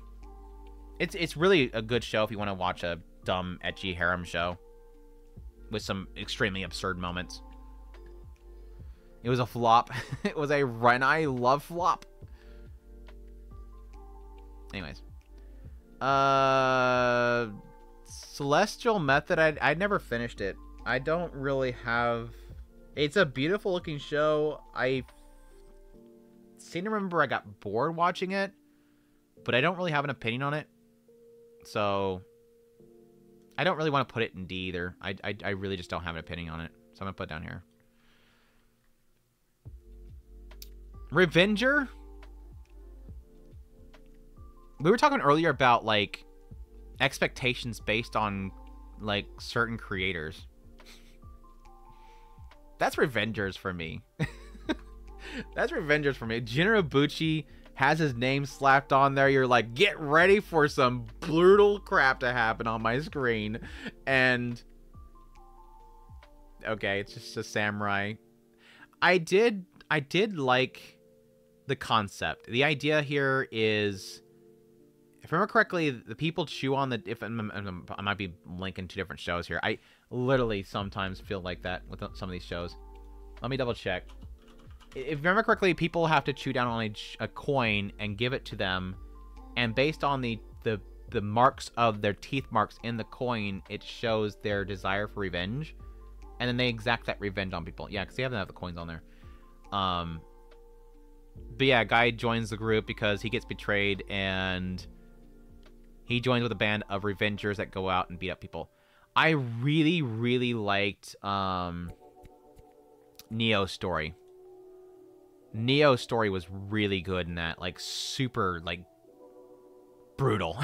A very brutal story what they had with Neo. Overall, I enjoyed it. I didn't like the final arc.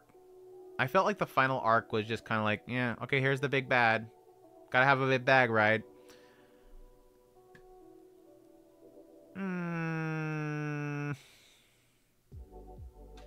I think it's like a solid C+. C+. Definitely not to the caliber of Jinrabuchi, that's for damn sure. Like, that's the sad reality, and it's like, again, I kind of wonder sometimes if they just throw their name on stuff just to sell seats or whatever.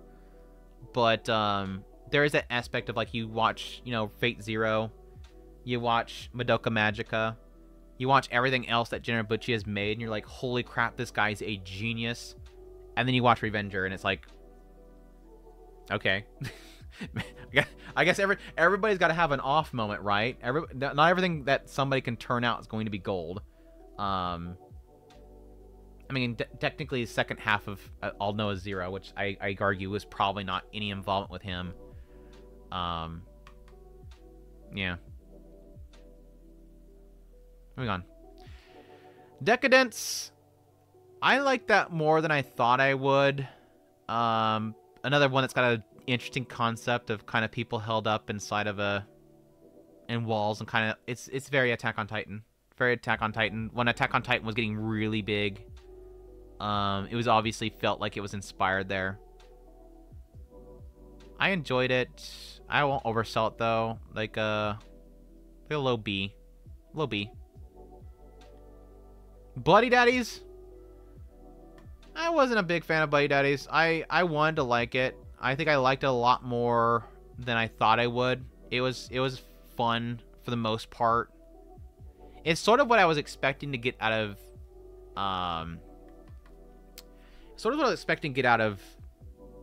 Spy Family, where, like, the two keep getting caught up in their jobs and the girl's constantly getting, you know, wrapped up in the situation. Boo, Studio Nut? What does Studio Nut have to do with my rating of it? What does Studio Nut have to do with my rating of it? But no, it was kind of what I was expecting to get out of Spy Family, with, like, the kid being involved, but unlike Spy Family, Anya in Spy Family is very intelligent because she's always reading minds and constantly getting input on stuff. Whereas this one's like an actual kid, and she's a little rugrat that's constantly screaming and running all over the place. And I like that kind of aspect. Again, that's something I kind of wanted out of Spy Family. But, I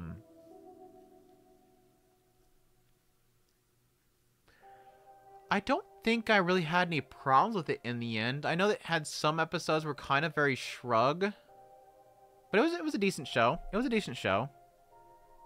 It was a decent show. I'm gonna put it probably like in a low B, like a low B. Blade Dies were cute, yeah. Sakugan and Decadence have similar vibes for me. Yeah, I think I was kind of saying the same thing when Sakugan came out. I seem to remember saying the same thing. Marginal service.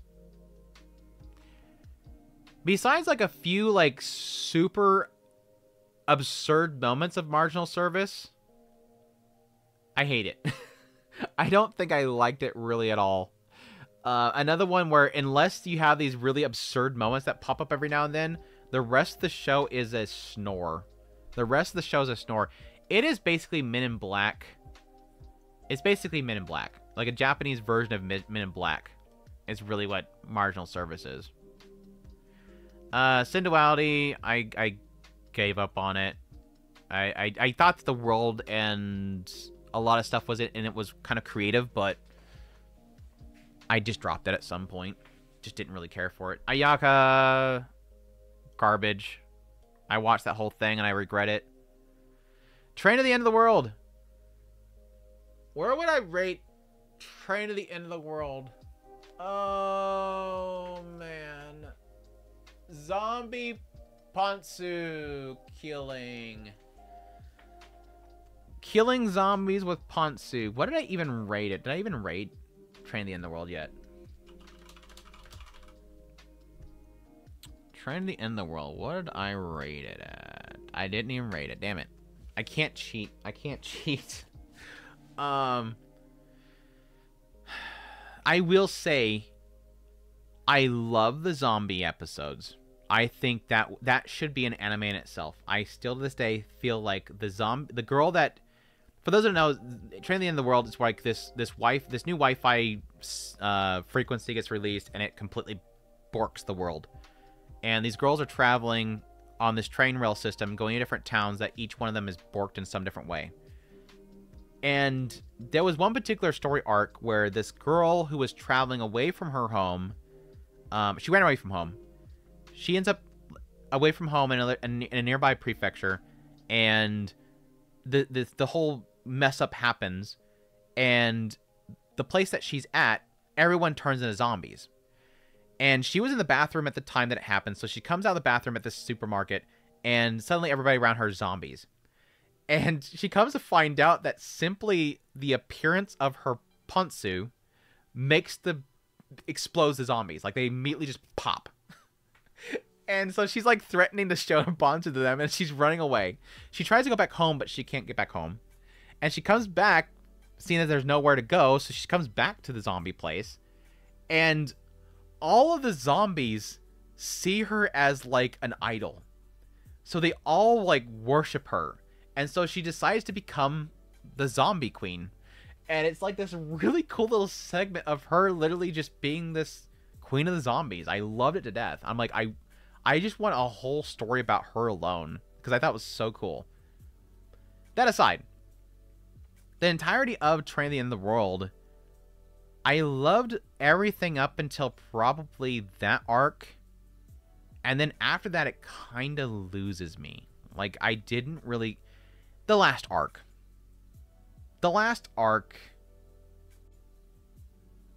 Meh. Just meh. I just think it has a really blah ending. Like, it just wasn't entertaining or interesting at all. But everything up to then I really liked. I think like a B or an A. B or an A. I think Sky's on the same page as me. B or an A. Hi, B or an A.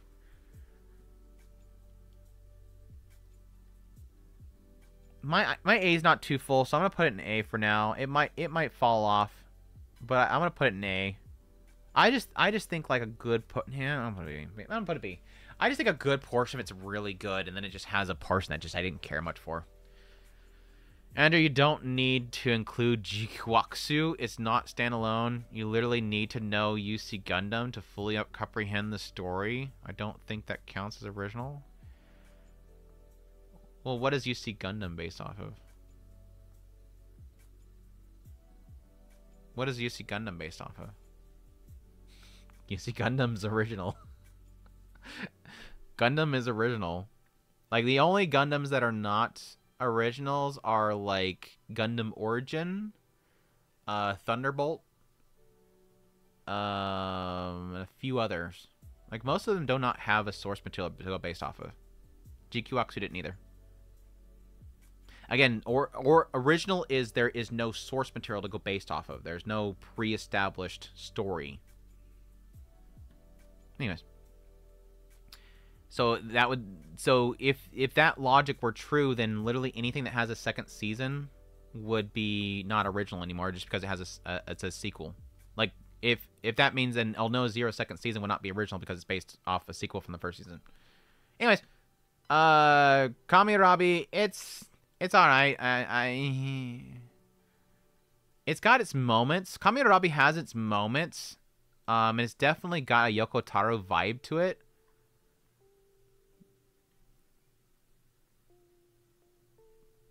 But another one that kind of just has its problems here and there. I still think it's like a C show. I haven't even watched the second season yet. I kind of wanted to, but it's weird like Yoko Taro, but at the same time it's also kind of blah at times. Like, it just doesn't have anything to chew on. Like, the whole idea is like, the whole concept is like that whole, like, you know, battle between individuals that end up getting locked up into this like life or death game that they sign up for. And so it's running into each of these individuals that have been signed up for the game, all to see who comes out on the top of the end. And so some of them end up banding together. Like, in the very beginning, the guy ends up getting attacked by this girl that is like out to take him down, but then he ends up defeating her, but then revives her so that she has to join him, and so he ends up getting her to join him. But then that whole thing the entire time of like, would she end up double crossing him the entire time? Some of the stories of the characters they get into is decent, but it is also kind of a muddy mess. It's not the greatest looking show either. Like, I did not care much for a lot of the CGI style they used. It's an okay show though. It's an okay show.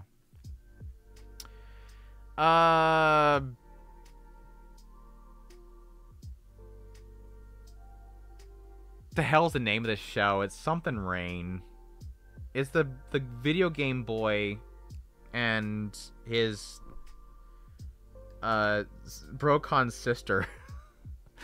The guy that has the sister who's obsessed with him that decides to act like it's a psychological thing. Girl acts like she's like disabled in order to get his attention.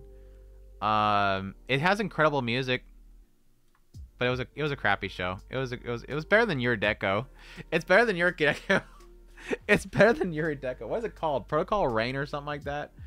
I forget. Here, I'll look up Swano Hiroyuki and I'll find out what it is. Can I find Swano Yuki? Can you search? Oh, there it is right there.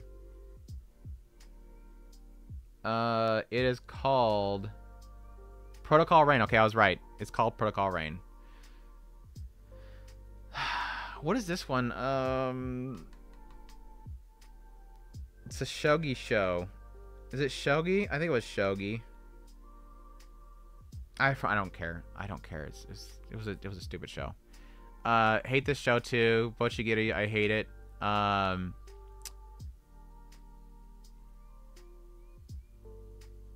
Brain, name a show. It's a troika show I absolutely love. Hopefully Earthly's not in the chat right now. He's gonna laugh at me for not remembering this damn name. Overtake. Overtake. I really liked Overtake. I will admit, at the start, it didn't really like fully impress me, because the idea is that this guy that's a journalist is goes to this racing course to cover was it F1 racing or is it F4 racing? F4. He goes to cover F4 racing, and he ends up spotting this one guy that just seems like a very much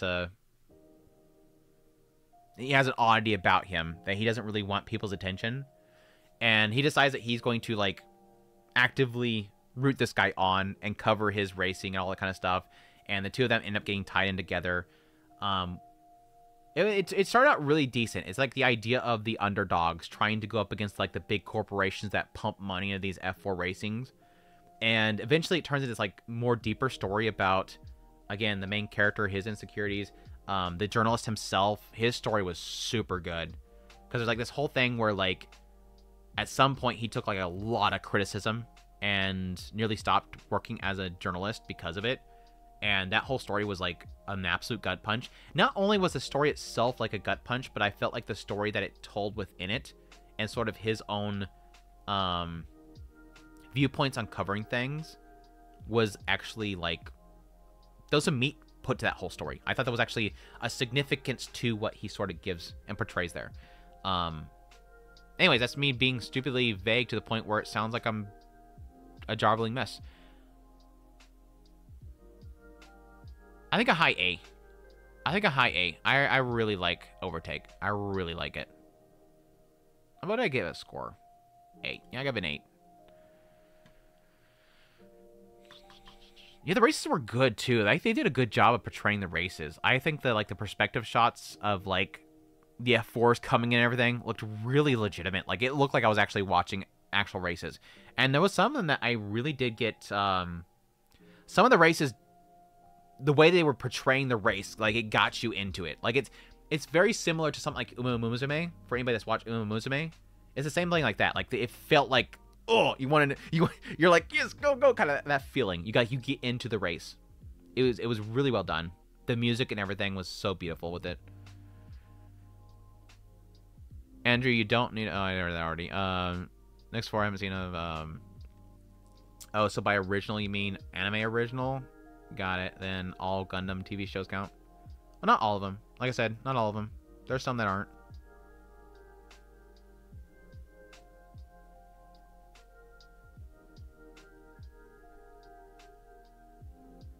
But yeah, I don't necessarily think the original and anime original is sort of the same thing there, no. So I know I can't I think there's a it's fine if that's what you call, that's fine. It's fine. Brain, what show are we watching today? Some show we were watching every day, Pinky. Same show? What? MF Ghost, I didn't get into. I meant to get around to that one. I just never did. Metallic Rouge, I didn't like really much at all. It's not a horrible show, but I just didn't care much for it. I'm putting C. Bang Brave Bravern. Bang Brave Bravern. I liked it. I liked it a lot. I don't know. God, I don't know if I'm like, I'm not like that big into it. Like, I felt like a lot of the comedy in it was hilarious. It's a very goofy take on like mecha and like super robot type of stuff. It's absurd as hell. If I remember correctly, I didn't like much so the later parts of it, because it tries to tie it all into like this big serious story in the very end, but it's still taking itself not completely seriously. Like, the entire show is not taking itself extremely seriously, even though it's like, truth be told, the concept of Bang Bang Bravern is you have actually a serious concept here where you have an alien invasion wanting to wipe out all of mankind. And you have essentially the final front of mankind before they were just about to get wiped out. Thankfully, managed to get the hold of essentially an alien mecha. And the reason they have control of the alien mecha is because the alien mecha, for some reason, is insanely thirsty for the main character. Like, he loves the main guy so freaking much. And they seem to be like a massive mecha otaku. And so this alien mecha that he is now piloting literally plays out like he's a Super Sentai character. And so they're fighting side by side the entire time as the last front of mankind to stay alive. And the reason why I'm saying that it's like it's serious but it's not taking itself seriously is the fact that mankind's about to die. And it's constantly reminding you that people could die.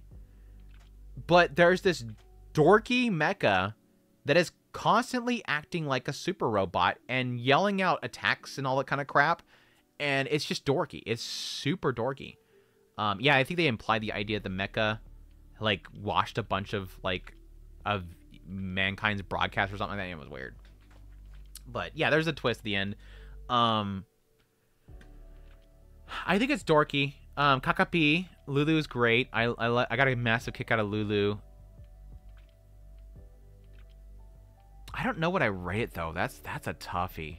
That is a toughie. I want to say high B.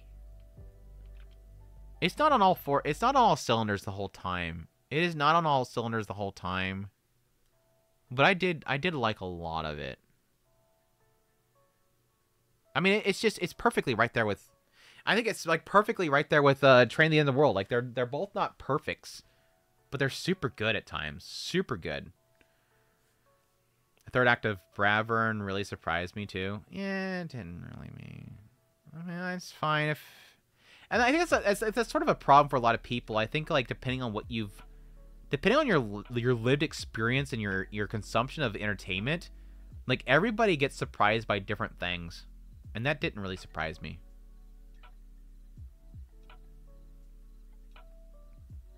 It's a must watch, yeah. Like especially if you are a mecha fan, if you are a super mecha fan, you have to go watch it because it feels like there's quite a bit of it's a love letter to all that stuff. Like it's a geekdom. It feels like the writer's a geek. I'll go soon, but Kisniver and Little Witch Academia is A at least.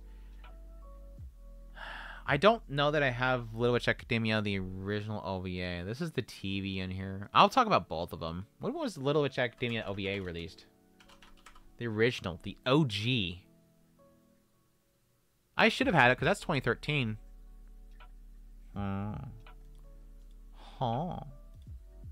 Anyways. Yeah, we'll be here for like another 40 minutes. I don't know that we'll be able to finish this list. How many more do we have? 1, 2, 3, 4, 5, 6, 7, 8, 9. 1, 2, 3, 6, 7, 8, 9. 9. What, 101? We're not even halfway through this list. We're not even halfway through this list. Are you joking? Wait, no, that's... No, I'm counting that wrong. We're not even halfway through it. Yeah, we legit are not halfway through this list. Yeah, well, I already planned earlier that I was probably going to end up doing like 2 streams of it. So that's fine. I'm just laughing at the fact that I've literally not gotten half of these. It's fine.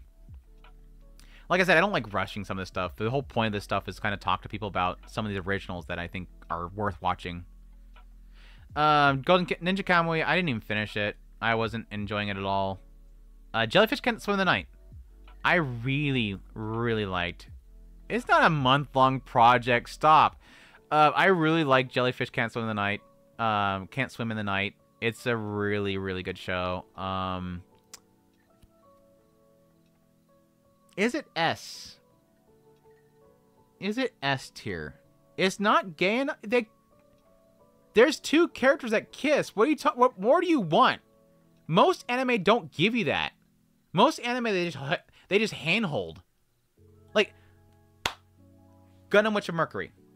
Somebody gets a ring, but they don't even kiss. You're gonna tell me that is more than actually having a kiss? Give me a break. Give me a damn break. I'm gonna put it in A. I don't know. I don't know, because there's one part that kind of bugged me about this show. Like, there's one episode that I didn't like, but I did really like it. I really like the ending, too. I'm putting A. I think it's A good. I'm not ready to give it the S treatment. I want them to kiss more. I want to slop some spit. Slow down. They're young kids. Let them develop it. Come on, give them time. They don't need to be like breaking down in the middle of the street, swapping spit. S tier must watch. I really liked it. I agree. Shirobako, it's no contest. It's probably one of the greatest anime of all time. It is one of the greatest anime of all time. It easily needs to go up there, which is a funny story. I think I've told this before on here. I'm going to tell it again. It is interesting that when I first looked into Shirobako, I want to say that it took me a while to watch. I want to say that there was a core out already. I had to go back to my old podcast, like way old podcast, to get my story there. But I seem to remember that it was a good core end of the season before I even touched it, and I wasn't liking it. It was quite a bit of it that I felt like it was a little bit too heavy, and it wasn't a problem with the show. Don't get me wrong. The first core, the show is stressful. The story is a decently grounded look into the animation industry, or a studio itself. The characters are constantly stressing out. They're struggling to meet deadlines. It is what happens in animation studios in a lot of cases. Animation studios that fail miserably at planning. And I wasn't liking it because me personally at the time I was very stressed by work, and so I had a lot of problems getting through it. But when that second core hit, like, god damn it, just it became like a beloved series of all time. Like it just clicked for me. I loved what they did with the characters, the growth of the characters, their overcoming things. It felt like every twist and turn, every achievement the characters makes, I felt like I was there with them, just rooting them on. It's incredible. It's one of those shows where even if you don't vibe with the characters, even if you don't vibe with their struggles and everything, it is a very, very grounded look into what makes an anime. Like, what is all it takes. Because technically, for majority of this show, I think it's from the very beginning, our main character is the planning desk. That's the person that literally spells out everything they're going to do, who works on what, who to contact, all that stuff. They're working with the outsourced in-betweeners that are working on the in-betweens, the key artists, everything. And it spells out most of it very well. It was incredible. In the end, I really loved it. Secret. I have not watched the movie yet. I've yet to watch the movie. Well, one of these days. Started watching it, but on hold for the time being. One of these days.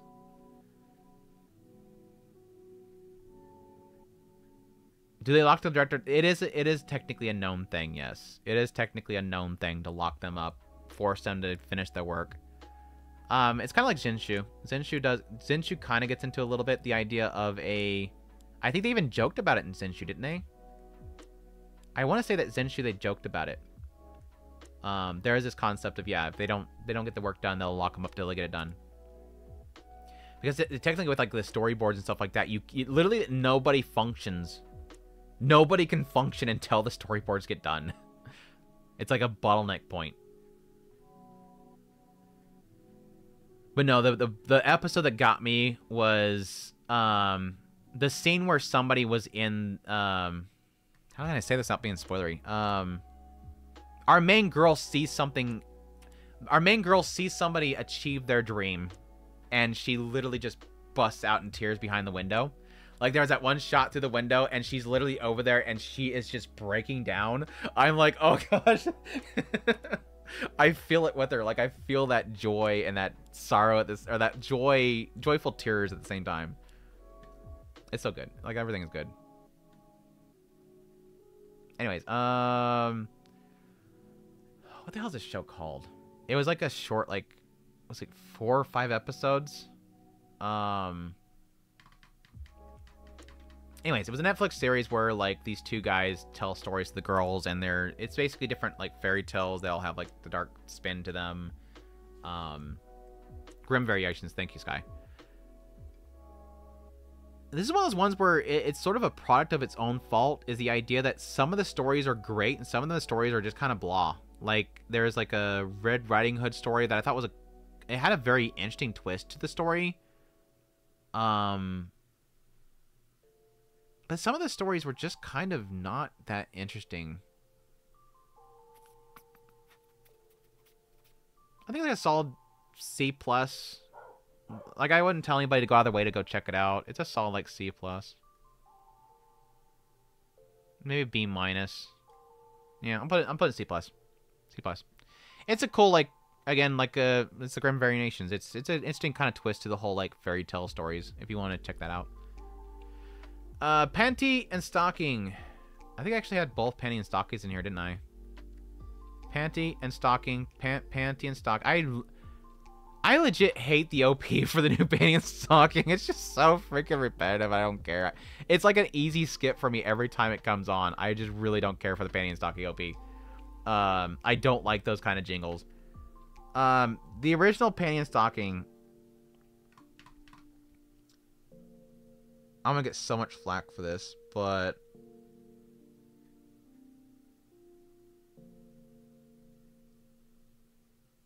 it's like a C for me. It's like a C for me. Like, I'm not like a big fan of Panty and Stocking. I went and watched the entire first season because I wanted to get ready for the second season, and I kind of regret it. Because while I do really like the first episode of Panty and Stocking, like the first episode of the new season was so... It was so good. Like, the first episode was so freaking good. And then every episode after that, it's like, okay, now let's make fun of card battling otaku, and oh, here, let's make fun of this. The joke they made about Fast and Furious was kind of crazy, though. It was pretty crazy. Just like Scott Pilgrim's not for everyone. I mean, that's like every show, though. Everything's not for everybody. Anyways, that's my take on Panty and Stocking. Yeah, I would agree. It's probably just not my humor. It's never been my humor. The Vampire Show. I didn't finish it. I didn't finish it at all. I was actually surprised that it was an original. Nada Nada, I didn't finish that one either. It's not that it's terrible, just kind of slightly boring. Did I not finish? Did I? No, I finished Nada Nada, didn't I?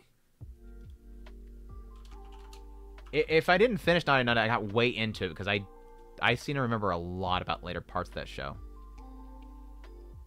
Nada Nada. Can you bring it up for me? Thank you. How far? There's no way I watched that. No way that was 4 episodes worth of content that I'm thinking in my brain. I don't know. Maybe I watched more than after I dropped it.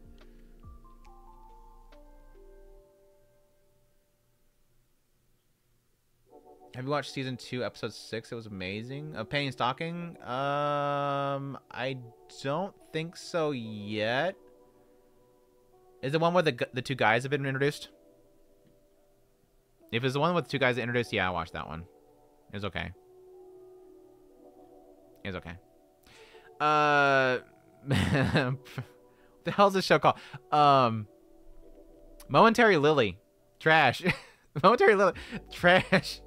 I still to this day love the experimentation that Gohan's does, but Momentary Lily, it had its problems. I'll just say it had its problem. It had a lot of problems. I read the Vampire Show real fast. Did not like the main character. She was awful. Like, which one? Garden? Oh, this one? Yeah. She's alright. At least the boobs were nice.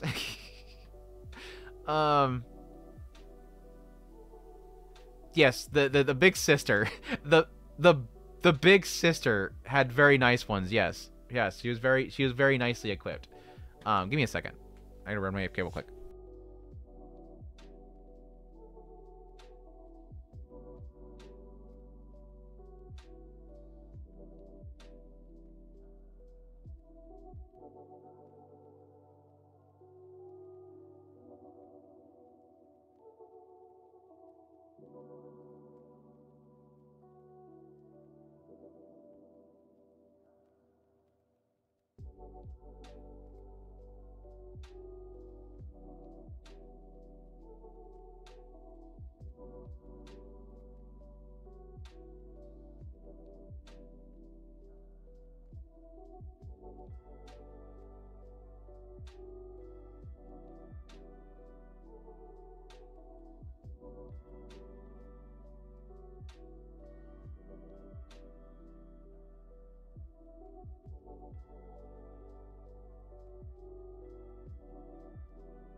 All right. Sorry.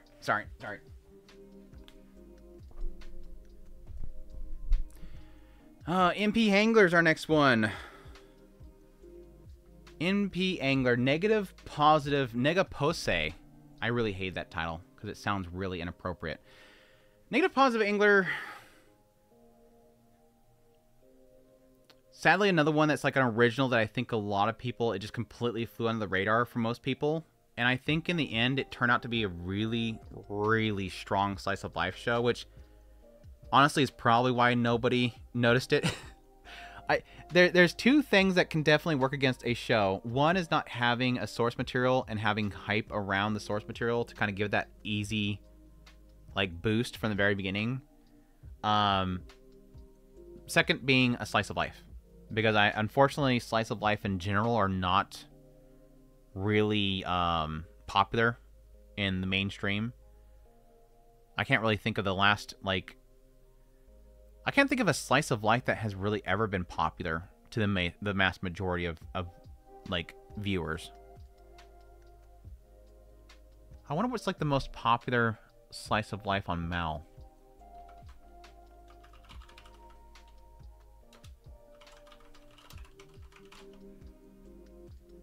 Nyampasu... Is that about a comedy, though, right? It's not really a slice of life. Like, yeah, slice of life and, like, comedy and stuff like that, a lot of those kind of get, like, in a weird gray area thing. The most popular, or at least most membered show, and it looks like the most popular, is Hyoka. Which makes sense. That had, like, a massive fandom behind it. Miss Kobayashi's Dragon Maid, that's sort of slice of life. Mushishi, that's, I guess, kind of slice of life-ish. Oh my gosh. Barakamon. Barakamon's probably the first one that I would probably say is, like, definitely slice of life. That is heavy slice of life. But already with Barakamon, we're already getting to 500,000. We're already getting sub 500,000 beyond that. Usagi drop. It's at 500,000. Tanamaka Markets of 450,000. Yeah, they classified Nanambiori as slice of life on here too. Hyoka's less slice of life to you than... Guess, yeah. I guess they both technically have those similar vibes to them.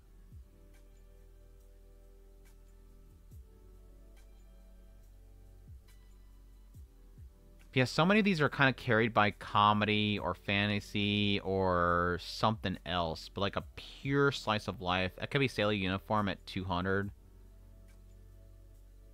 Even Natsumi's Book of Friend is very slice of life and slow, but it's got a supernatural element to it.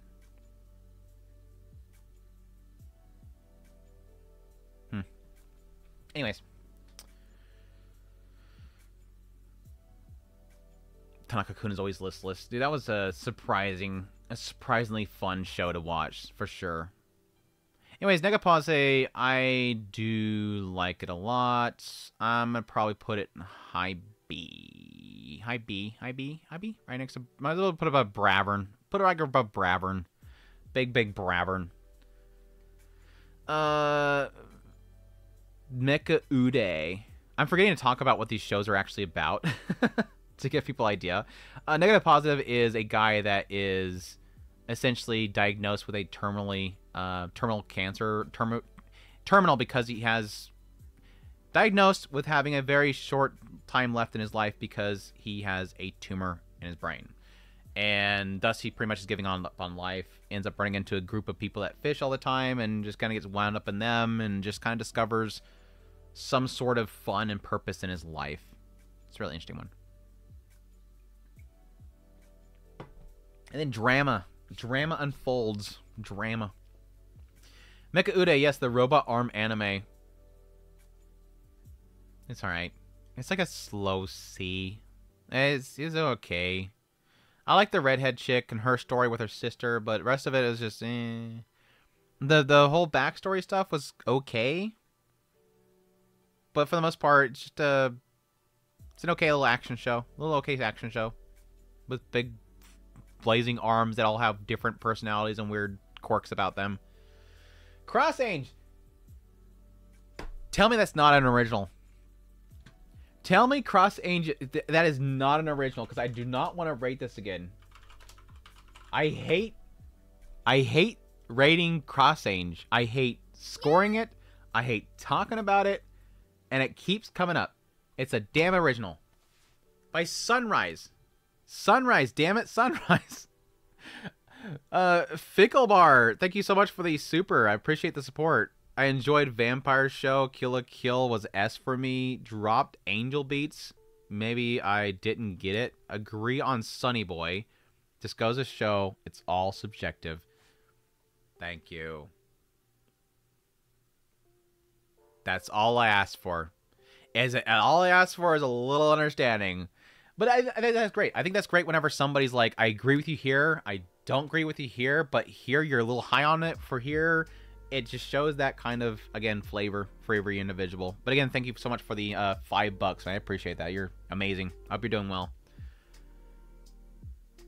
Yes, it's original, sadly. Cross Ange and me go way back, because I hate so much about Cross Ange. I love so much about Cross Ange. I love how, like, unfiltered Cross Ange is. I hate how stupid Cross Ange is. I like a lot of the character in Cross Ange is. The concept here is, like, people with, like, magic capabilities, if I remember correctly, get, like, sent off to some island. Like, they get locked up, which means that they get sent off to some island. But our main character, she ends up getting seen that she has some sort of affinity for magic, so she gets locked up and thrown off to this island. And it's this prison island where all these girls are at, because it seems like only females can actually have magic. And on this prison, everybody is, like, super mean. Like, it is absolute anarchy in this prison, and the women there are horrible. Like, the moment she gets there, she gets stripped down and, like, abused. But yeah, they all, like, fight to save mankind, because off this prison's island is, like, the front of this invasion that's happening. So they have to go out there and destroy the invasion that's coming in. And again, it's super weird. It is super weird. It's dumb. I hate the sister. The uncensored version is nipless, which is weird. I hate nipless. It's a lot of Yuri. There's a lot of Yuri in there. It is unhinged insanity, yes. What's up, Empty? Is Space Dandy in the list? No, I never watched Space Dandy. I think I watched, like, one episode of it. I want to one day go back and watch Space Dandy, but I didn't. At the time when it came out, I wasn't really into it, so I never watched it. I kind of want to go back and watch it, though. It's got so much fan. But again, it goes back to, like, the whole kill thing. It's like, I feel like I shouldn't go watch just because people really like it. It was simple health inspection. Yes, Philip, you are correct. Don't tell anybody else that besides us. You are safe here saying that. I'm going to put it smack dab in the middle. I'm going to put it right in the middle with B. I'm just going to put it right there. I hate it, but I like it, and I hate it so much, and I like it. What did I score it? I put a 5. Put C. I'm going to put it with Penny and Stocking. I'm sure that these girls will get so much along. Zenshu. Zenshu was okay in the end. I did like a lot about Zenshu. It's not an incredible story, but I enjoyed it. A very interesting take on isekai, where a girl that cannot finish her damn storyboards goes off to another world and discovers love. I'm putting C. I finished season 1 of Space Dandy today. Wait. Literally, somebody comes up in the chat and says, is Space Dandy there? I say, no, I haven't watched it yet. And Sergio, you legit just finished season 1 today? What are the damn odds of that? What are the damn odds of that? Kisniver? Kisniver... I liked a lot of Kisniver. I liked a lot about Kisniver. A very interesting idea of essentially shared emotions and feelings. God,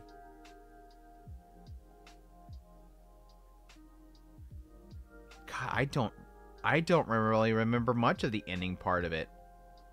Did I like the ending of Kisniver? Did I ever rate Kisniver? First of all, I liked the look of Kisniver. I absolutely love the style of Kisniver. Love the character designs. I gave it a 6. I gave it a 6. I'm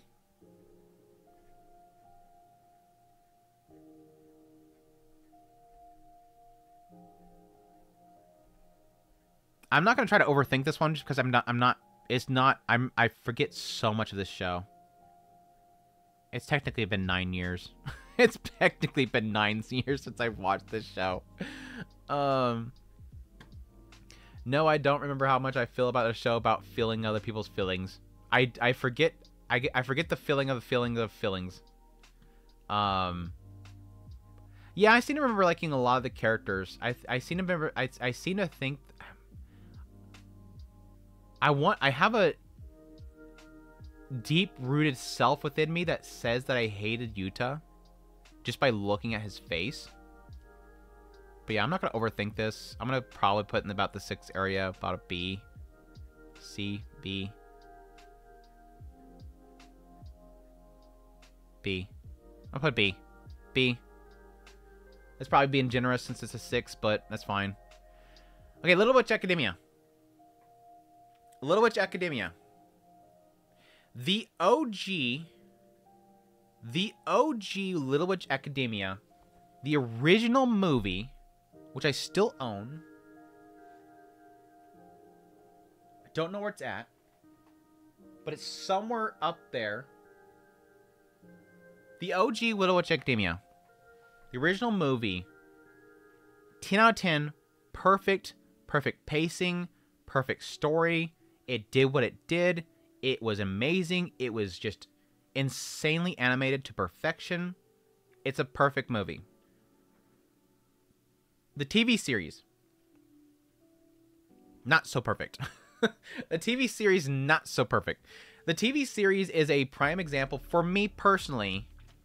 Be careful what you wish for, because I always wanted a TV series of Little Witch Academia. It was like, what if you can have essentially, you know, Harry Potter, but with cute girls? And the movie did that.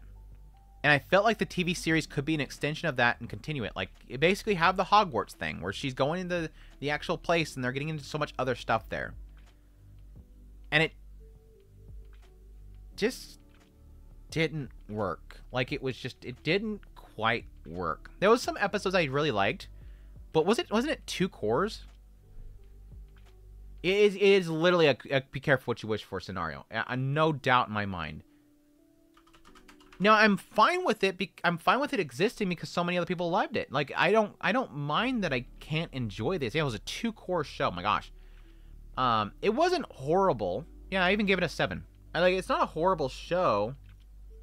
It just felt like 2 cores was way too much. Like, 2 cores felt like it dragged. I'm still gonna put an S just for the movie. The movie is still a perfect show, perfect movie. Like, hands down, like, one of the best movies of all time is the original. I don't remember if I was a big fan of the Parade movie. I want to say that it was a little bit less good. Yeah, it was a 7 also. But the original movie was pretty much perfection. Anyways, God, it was one of those ones where I remind myself, like, crap, that's right, it was a 2-core TV series. My gosh. Because I remember I felt like it would dragged out a lot. Charlotte, I was not a big fan of. Charlotte was not positive in my eyes. And if I remember correctly, I was fresh off one other show from PA Works. What was just before Charlotte? Well, it wasn't just the fact that it was PA Works. It was also, I think, wasn't Key involved with Charlotte? I mean, or by date. And what was before Charlotte? Yeah, so like before Charlotte, we had Shirobako and Tare Tare. We had Shirobako and Tare Tare, and then Charlotte comes out, and it was not great. But if I remember correctly, also Charlotte was Key. I don't know if it was Jun Maida, but I know it was Key, right? No, Jun Maida was involved too. Jun Maida was involved too. You're saying Charlotte is better than... Charlotte's better than Angel Beats? That's an interesting take. Hey, Tori, how's it going? Hell, glad to catch the live. What did I miss? You missed all of these. Which is basically, like, a little bit... We're not even halfway through this original list. I didn't think there was going to be this many. I'm glad I kind of stopped at 2010, actually. Which one was the Umbrella Shabby anime? That's not an original. That's based on a novel, and that's another. Don't ask me how I know that right off the top of my head. Well, actually, I talked about it the other week with somebody. Charlotte, I'm going to probably put, like, in a mid-C. Like, it's not horrible, but... And I actually liked the later part of it. I know a lot of people did not like the later part of Charlotte. I actually liked the later part. I know it had a lot of mixed reactions. There was some parts about it that I didn't like, but it was still okay. Like, I think the biggest hang-up I think I have with the ending segment is that it just kind of feels like it just... Like, it feels like a fast-forward button was pressed at some point, and they did not let it the fast-forward button. Yeah, Charlotte not hitting for me. Kind of sick of Key style of storytelling. Not big on Angel Beats, too. Are you liking Summer Pockets, at least? Are you liking Summer Pockets, at least? Yeah, they have a style. Key has a style. It's like, what would they call it? It's the Crying Girl style or something like that. They got a name for it. It's like this moe tragic kind of thing. Go great stream. See you next week. Take care, man. Thanks for dropping by. Even though you disagree with me on some stuff, it's fine. I forgive you. You forgive me. It's all good, right? Take care. Hope you have a fantastic week. Apocalypse Hotel.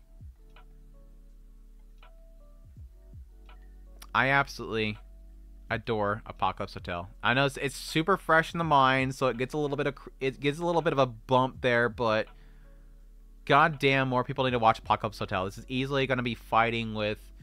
I don't know that it's going to beat things like Takapi or Apothecary Diaries, but like it's up there for my anime the year itself for sure. But goddamn, like there was so much of Apocalypse Hotel that I just absolutely adored. The characters are great, especially Tanuki Girl. I love the chainsaw segment with the tremors. Every episode just did something different. The visuals were beautiful. The directing was phenomenal. A really cool concept of basically mankind being gone and robots just carrying on their jobs, waiting for them to return when they may never return. It's some good stuff. Good stuff in the whole thing. I loved it. Loved it to death. I tried to watch Charlotte soon enough after the Umbrella Stabby anime, and I didn't get past episode 2. You went from another... right into Charlotte. You went from like stupidly violent to dorky comedy that only gets violent at the end. That's a weird transition of flavor. Anyways, yeah, Apocalypse Hotel is amazing. Moonrise. Which studio's biggest flop in the history of mankind? I want to see the balance papers. I want to see the earnings reports for Moonrise. Hopefully, in the end, they got paid for what they did. That's the hope. There is that Wit Studio when they sold it, they got their money's worth. The producer, they got their money worth. Like when Netflix said we want to license this, they hopefully got the amount. I'm gonna guess not, based on the producer literally screaming for people to advertise it. Like they wanted Netflix to advertise it more. You're the producer. That's your job. They wanted Netflix to put it on the front page, I'm guessing, because I'm guessing they may have gotten an agreement with Netflix to pay them per view. It didn't get views. It did not get views.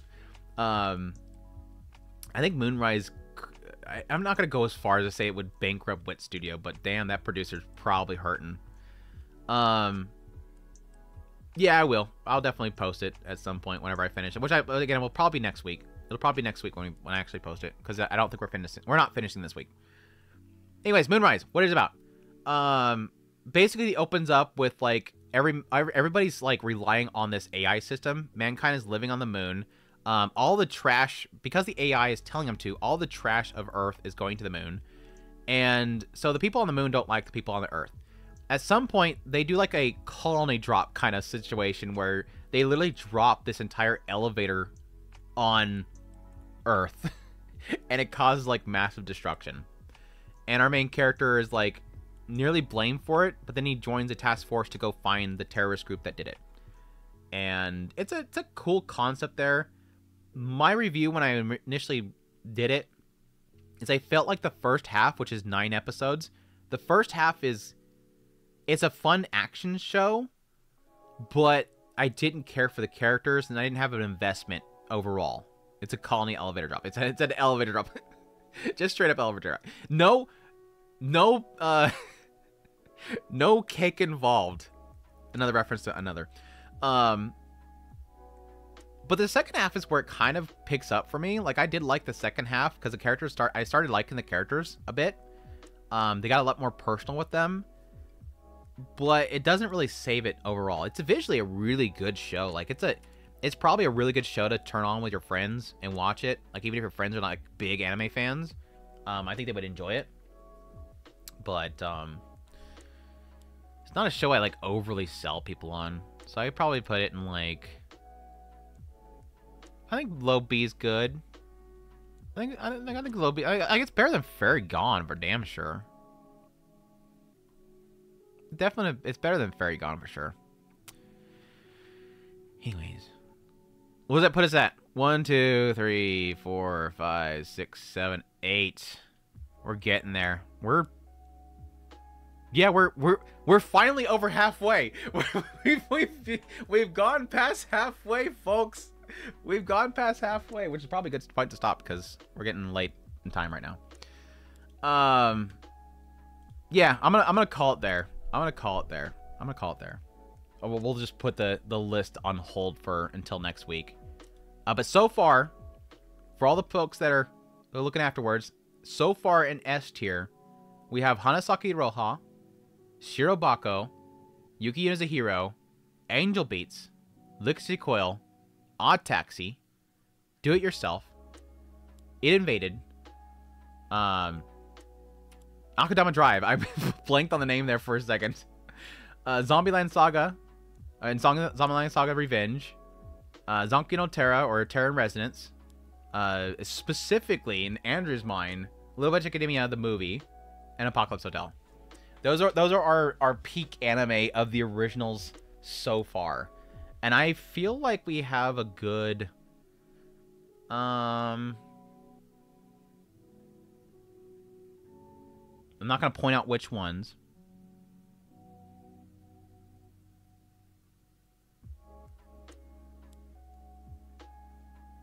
We have at least 7 more down here. Off the top of my head, we have at least 7 more down here that are potential S's. Maybe more. God, there's some really good ones out there. We still got some really good ones to go through. Anyways, I'm gonna leave it there. I'm gonna leave it there. Does that include Flip Flappers? We'll have to wait and see. We'll have to wait and see. Odd Taxi was good. They have a live action that follows two detectives alongside the events of the anime. That concerns me because that's what the movie did, and I really hated the movie. Yeah, for those who don't know, like with the movie of Odd Taxi, what they essentially did was they had some individuals that were looking into what happened during the course of the TV series. And so it was just interviews of people saying what happened. And so it was almost like a recap because people were just saying what happened rather than showing what happened. And it ruined the whole thing. It ruined the whole thing. Yeah, Sora no Boto is like one of my favorites of all time. That's definitely going to be possibly a contender for S tier. I didn't even know they had a movie. Yeah, there's only one good thing about the movie of Odd Taxi is if you watch the original Odd Taxi, you know there's like one big thing that happens at the end that is not a good ending. It answers that. That's all I'll say. It answers something at the end. So, what I wanted them to do, honestly, with a movie with Odd Taxi is I was really hoping that what they would do is one of the biggest faults that the original Odd Taxi had was that they did a radio thing on the side. Whereas the series was airing, they had these little short audio-only radios where this guy was investigating what was happening. And he had this pin that was a recording device. And this pin was being passed around, and he was listening to what happened from the pin. And the pin actually gave details about the mindset of certain people, including a very important character at the very end of Odd Taxi. So in order to get a full extensive idea of why the character did what they did and a little bit of insight behind the scenes, you had to watch the TV show with the radio show drama on the side. And then you have to watch the very end of Odd Taxi movie to get the very ending. What I wanted the movie to do was to have that answer at the end, but play out the story, but maybe insert here and there the story of the pin. But no, they decided to have a random group of people asking questions and people saying what happened in the TV series, including perspectives they shouldn't even know. Like, you had characters that were literally telling the story of when they weren't even in the area. It was stupid. And it's stupid. We don't acknowledge the existence of Odd Taxi here. Just like we don't acknowledge the existence of that one other episode of WEP. That sounds pretty good. In concept, I like the idea of the radio dramas and, again, the whole pin and everything, but it's kind of a cash grab, Phil. Yeah, I agree. It feels like a cash grab. And it just kind of disjoints everything. Like, just make a whole story. That's always been my problem with mixed media stuff, is it sometimes feels like they purposely go out of their way to gut things to make it work elsewhere. That's just like I had a big fear of Kowloon Generic Romance because they were talking about doing a live action and all this stuff along with it. And it's like, why don't you just tell the whole story in the anime? Why are you doing this whole thing where you're like, oh, we want people to experience in multimedia? No, I don't want to watch a live action. And people watching a live action, especially in Japan, don't want to have to watch an anime. There's a lot of people that watch TV and movies and whatnot in Japan that do not like anime. Anime is not like 100% mainstream in Japan. So why would you make something force people to have to watch anime? Or vice versa.